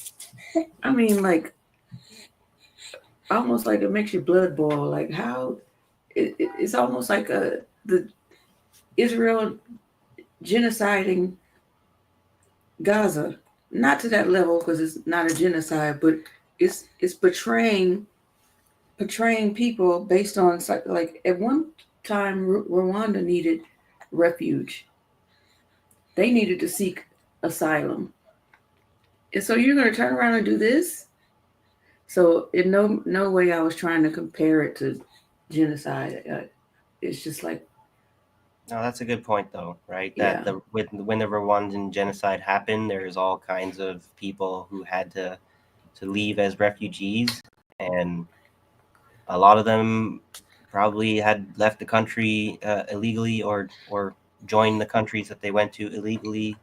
But that's where asylum seekers aren't exactly supposed to be expected to follow the typical legal means, because it's an emergency. yeah, the fact that they're in crisis means that they get expedited, in the sense that they don't have to necessarily go through every check and balance, because it's Right. obvious that they are in dire need of assistance. Right. So you're right. It's hypocritical and somewhat disgusting, and it's a little bit like, well, a country's got to do what a country's got to do, so we don't have to like respect like a more moral integrity kind of thing. So that alone is a very good indication that whoever, I don't know who the president is right now, but that they're a puppet for Western. Ooh. Paul Kagame is the Rwandan president, and there's been a lot of accusations and speculation that he is a puppet of the U.S. I mean, obviously. And then lately he's been a little bit more. It seems like he's been trying to pull away from the Western influence and move towards China, and whether they've been able to successfully make that break, or it seems like they're failing to break out of the Western orbit. And he's right. This deal suggests that what they're willing to do, to compromise for, to put an end to this conflict in the Congo is maybe a lot. Like they're willing to sacrifice the independence for like their national their sovereignty and their independence from the West is what they're giving up if they're going to be making these kinds of deals that shows that they're back under the thumb of the West. I don't know. That's kind of a far-reaching claim to make. We'll have to watch, see how things play out. Because as much as in the peace talks, we've seen a lot of peace talks fall apart. So maybe they're just telling Americans what they want to hear to get them at the table so that they can manipulate them or something. I don't know. Yeah, I mean, with this administration, you never know. I mean, well, with most of them, but particularly this one, this could just be a ruse. Who knows? So sorry if we've been boring anybody in the chat there. We haven't really seen what you guys have been up to lately, but you got some interesting words going on. What is this? Voraraphiliac? Weird word. And Jeffrey Dominarix. Jeffrey. That's an interesting word. I want to know what that word means. That sounds like a combination of Jeffrey Dahmer and dominatrix. No, Voraraphiliac. Yeah. Cookie says, "Don't look that up." Yeah. You can use like reverse psychology, eh? Considering the source, it's probably good advice. You know what we're gonna do after the show. So we got one more topic, I think. Which means I'm totally looking it up. Let's hit up that last topic, and then we can kind of. The one I wanted to get through with the first is the one we're doing last. Yeah, my bad. We just touched on that real fast and then gotten into it. But it's a nice little segue to, we were just talking about immigration, and the one takeaway I'm getting from this this new pope is that he is not exactly a friend of MAGA. So it's interesting what kind of politics that the Vatican is trying to play with this. So not sure quite what to deduce from it, but no matter what the Vatican does, I think of them as unnecessary evil that doesn't need to be causing the world any more suffering than it already has. I would like to see the Catholic Church disappear one day, much like Israel. But I don't know, that's a bit of an extreme take for me. I don't consider it extreme, but I'm sure Catholics would not appreciate my opinion of them sometimes. So this article is Donald Trump can thank Catholics for his big win. I love that word. Maybe I shouldn't start with that. Maybe I should start with MAGA melts down over new Pope's anti-Trump pro-immigrant social media. Because we could just sort of do the basic reporting. So there's a new Pope. His name is Robert Prevost, and he's an American. But I think it's interesting to sort of try and see what sort of political side he represents. And sorry to share with you guys Rolling Stone. I understand that they're awful news outlet, if you want to even call them news, but it gets the gist of the question, right, about whose side is he on. So MAGA melts down over new Pope's anti-Trump pro-immigrant social media.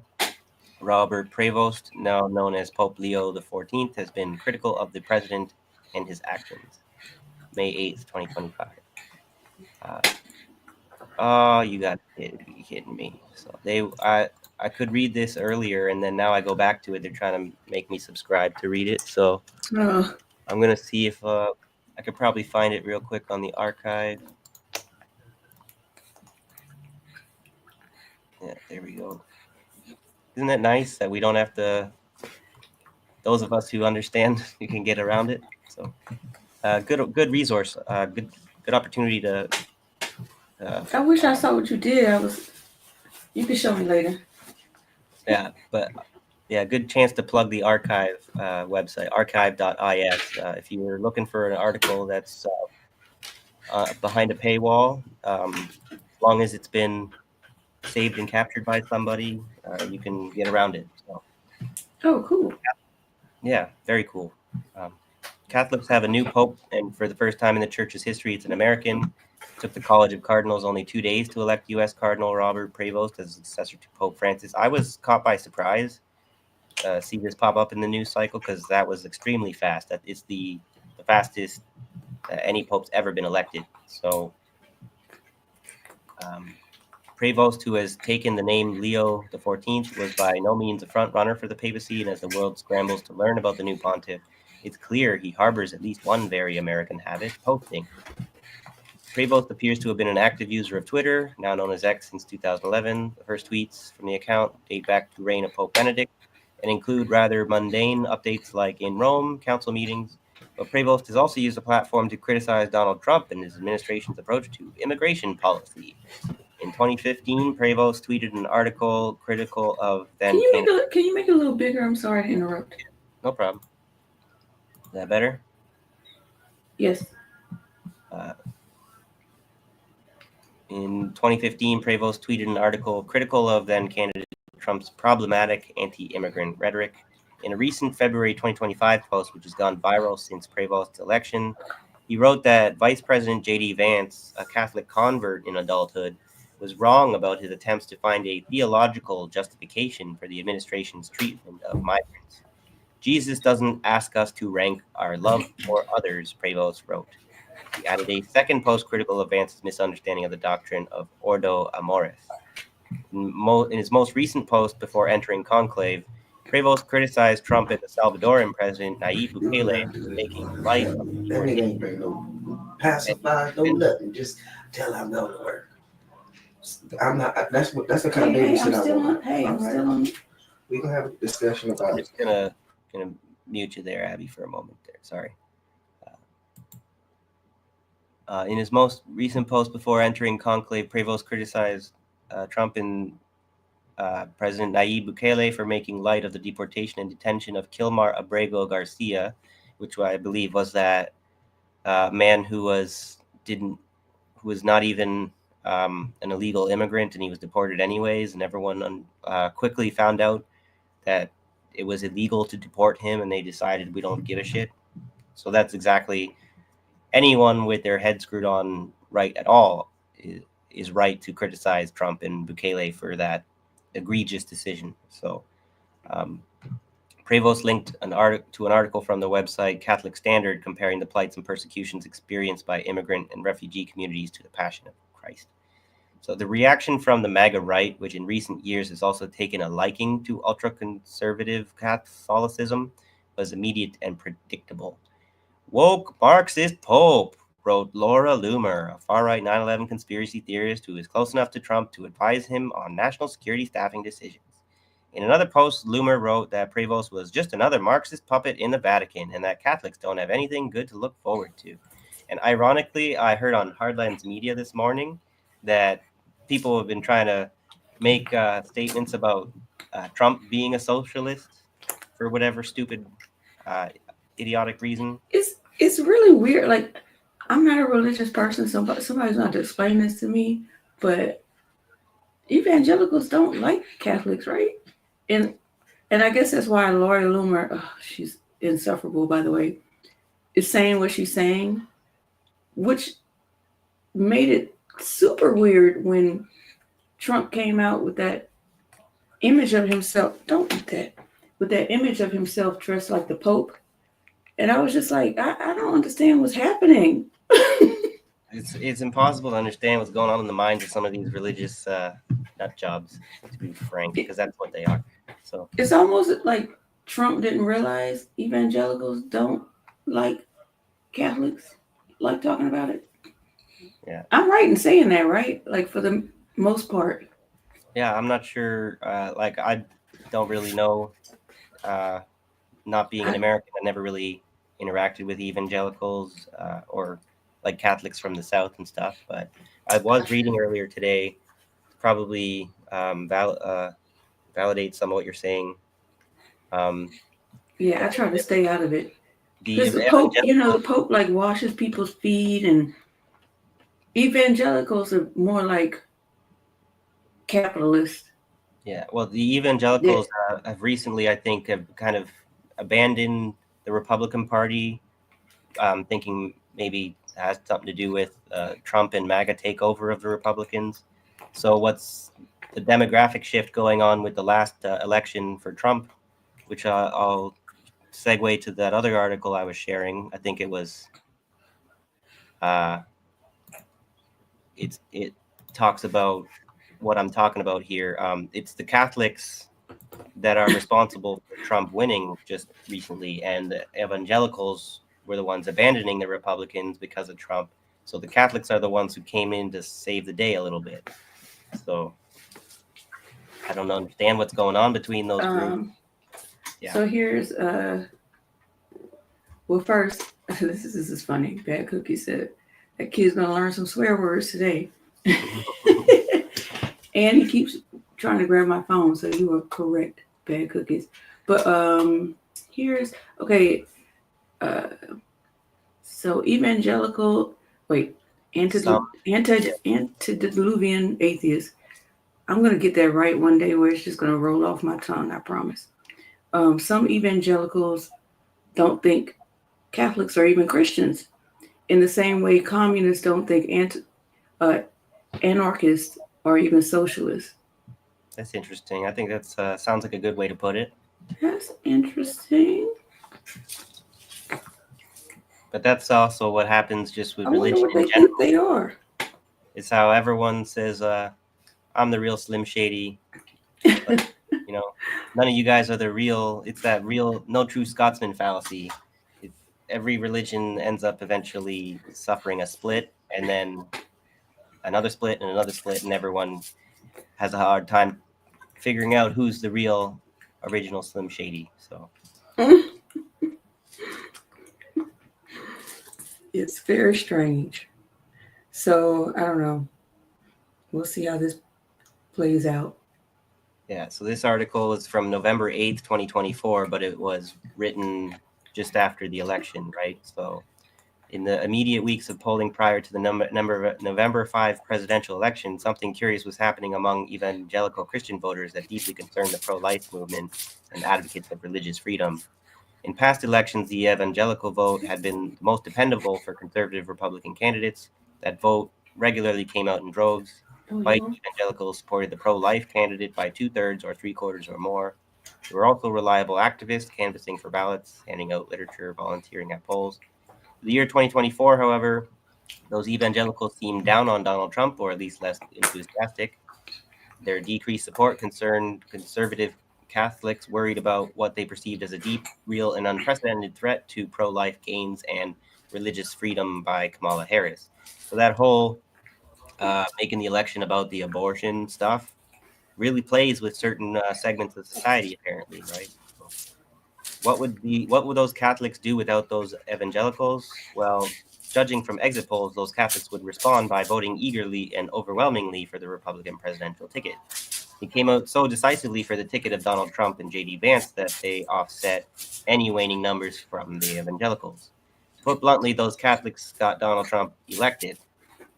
We will see varying survey numbers on the Catholic vote in coming weeks. They will differ from just as varying polling organizations had different estimates, blah, blah, blah. But at the moment, the Catholic numbers for Trump are extraordinary. An NBC News exit poll showed that Catholics preferred Trump, Vance over Harris, Waltz by a whopping 58-40%, with Catholics representing 22% of all voters. Among white Catholics, the margin was 61%, 60 to 35%. The Washington Post exit poll shows a 56 to 41% margin. So just for the sake of time, I think I'll just kind of wrap that up there. That kind of, we don't really need to go in ad nauseum about that. That it's just interesting to recognize what's happening with a new pope that's against Trump's immigration policies and stuff. Makes me feel like the Vatican's a little bit concerned about the spiritual health of the Catholics in America, because they're making some decisions supporting some people who are basically against Catholic teachings, it seems like. And so if a large enough section of the Catholics are misrepresenting the church, then the church feels that they have a bit of a challenge on their hands as far as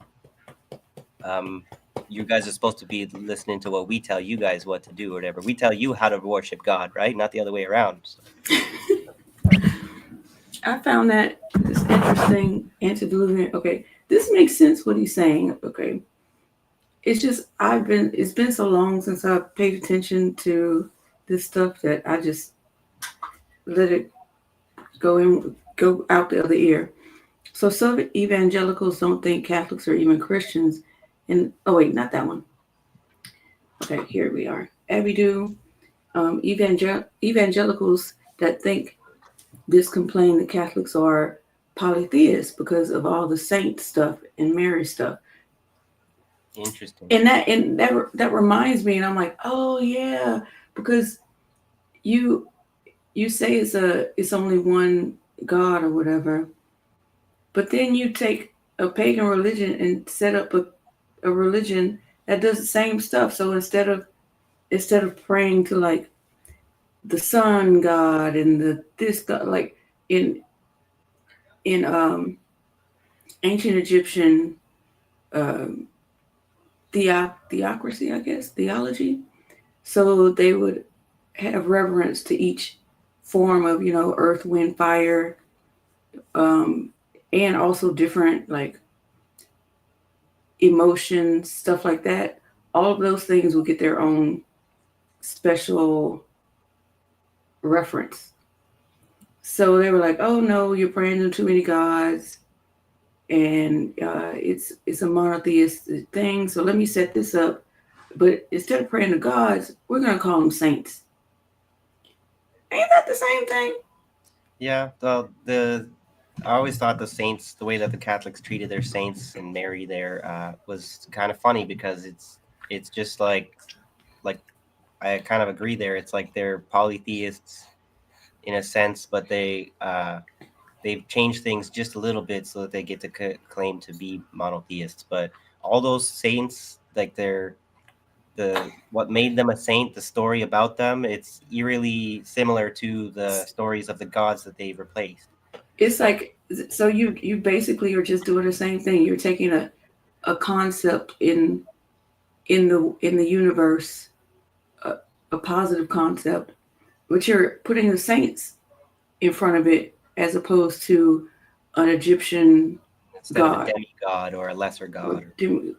Well, lesser to them because, well, you know why. Yeah. But it's plagiarism, yeah. Right? That's what kind of made me. I was kind of raised Christian, like Lutheran, I guess, is Protestant, but when you learn that Christianity is just plagiarized from the religions that came before it, and like all the Abrahamic religions are, how exactly. Be. Every last one of them copied. Yeah. I have a really funny. I'm gonna see if I can find it while we're talking. But how do you continue to be a devout follower of a religion when you realize that they're just a bunch of plagiarists? I don't get it. Make it make sense to me, I guess.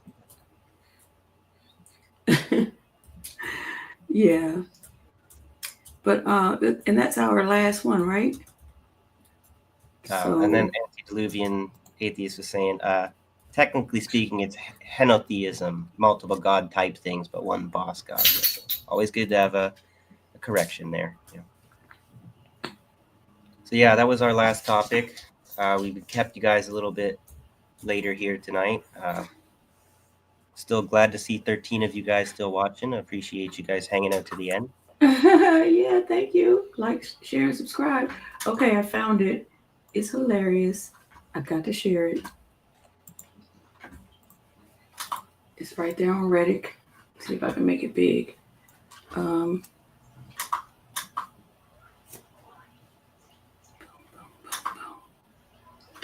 Takes a little second.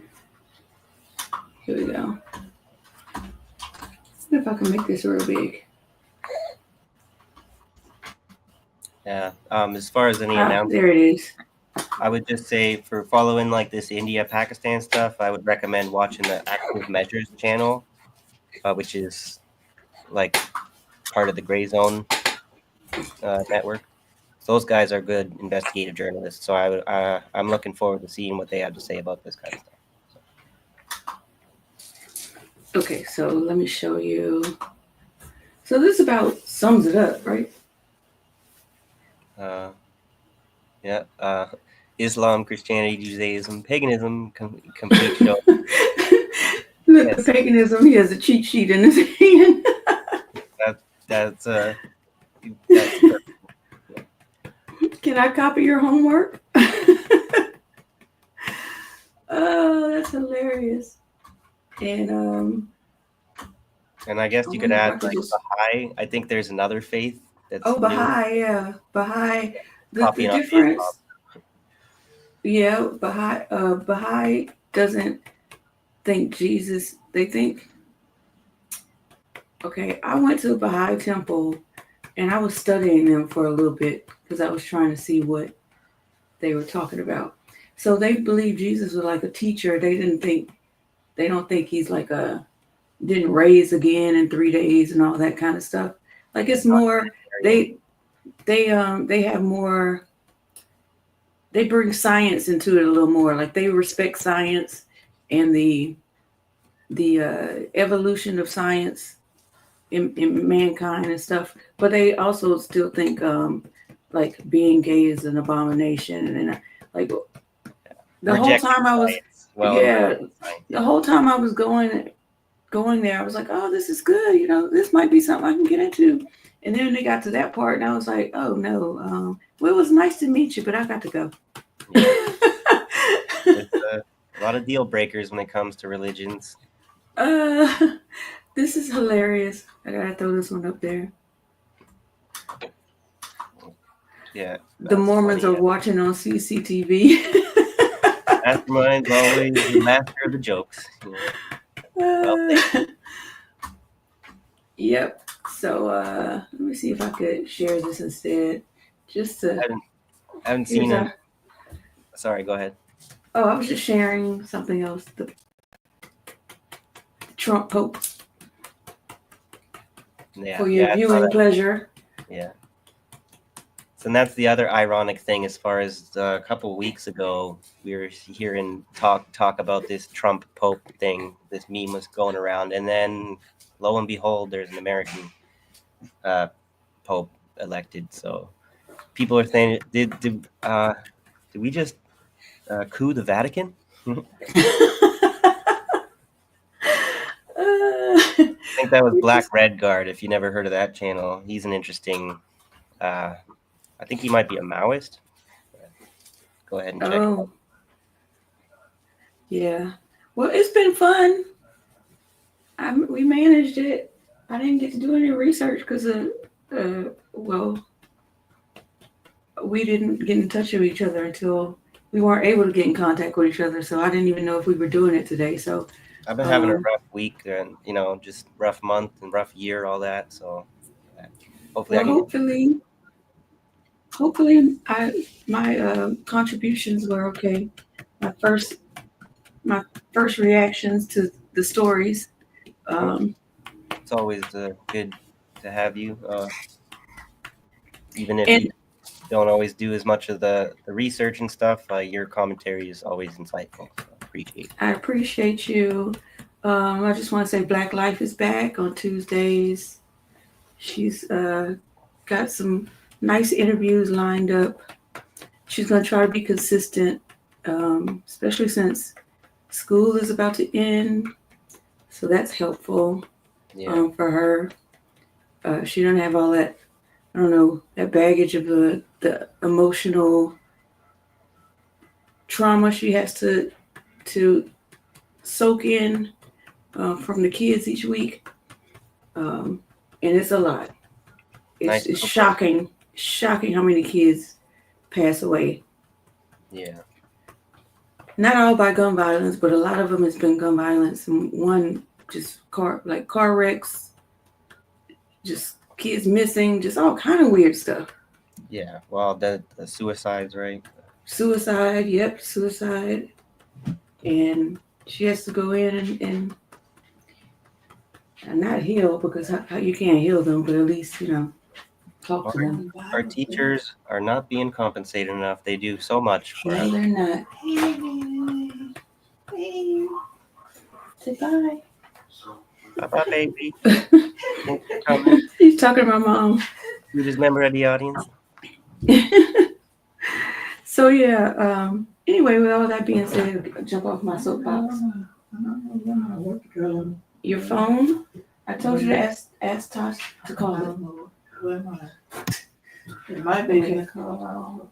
Okay. I gotta go find her phone for her. I don't think we have any video for wrapping up, but maybe we could just go out with music or whatever. Yeah, I don't have anything. Yeah. Bye, Antediluvian. Bye, everybody. Au revoir. Look, don't forget to like, share, and subscribe. Tell 1 or 2 friends about us. Appreciate Just 1 or 2. That'd be nice. See you next time. And if you guys have anything going on that you want to share with us, let us know so we can shout out to our friends. We have a community here, so we should be supporting each other. Any suggestions are always welcome. Well, speaking of that, you should put up your Yeah, I was thinking we should, if anyone had any dollars to spare, maybe we should recommend sending them over to Abby and Tosh this time, considering I was the one who got the donations last time. I'd like to try and support you too. You guys are telling me you've been having some difficult times as well. Not to be putting your business on. No, it's fine. It's fine. I actually would prefer them to send it to you because I'm getting by. Okay. Yeah. I wish that I've been doing a bit better, but my internet company, I thought that I'd paid the bill at the end of the month there, and that would reset the cycle, and I would pay at the end of the month. But then 5 days later, the charge for the internet came through again, but I didn't have enough money in my account again, so it looks like my internet might get shut off again. So my donations got kind of sucked up by the internet bill, and I'm still wasn't enough to pay for it. So I wish I wouldn't have to be asking for more donations, considering you guys just contributed some. But maybe if there's anyone else out there who would be willing, I would certainly appreciate it. I've been having to rely on my parents, and I went to the Money Mart to borrow some money. So I'm just I gotta log in and everything to my Ko-fi thing to share it. So just bear with me here briefly. It's a long wrap up. Sometimes that happens. It's also in Discord. Oh, so maybe this is a good time for me to share something I never share. Where is it? I don't know where it went. We're on Rumble sign. We're on Rumble, y'all. So you could always find us there too. So, but I understand times are very tough. So just whatever anyone could give me, I would appreciate any of it. So, but anyway, that's enough of that. Have a good night, everyone. Thanks for watching. You are our share. You are our family. So come back. We'd love to see you. Okay. Have a good night.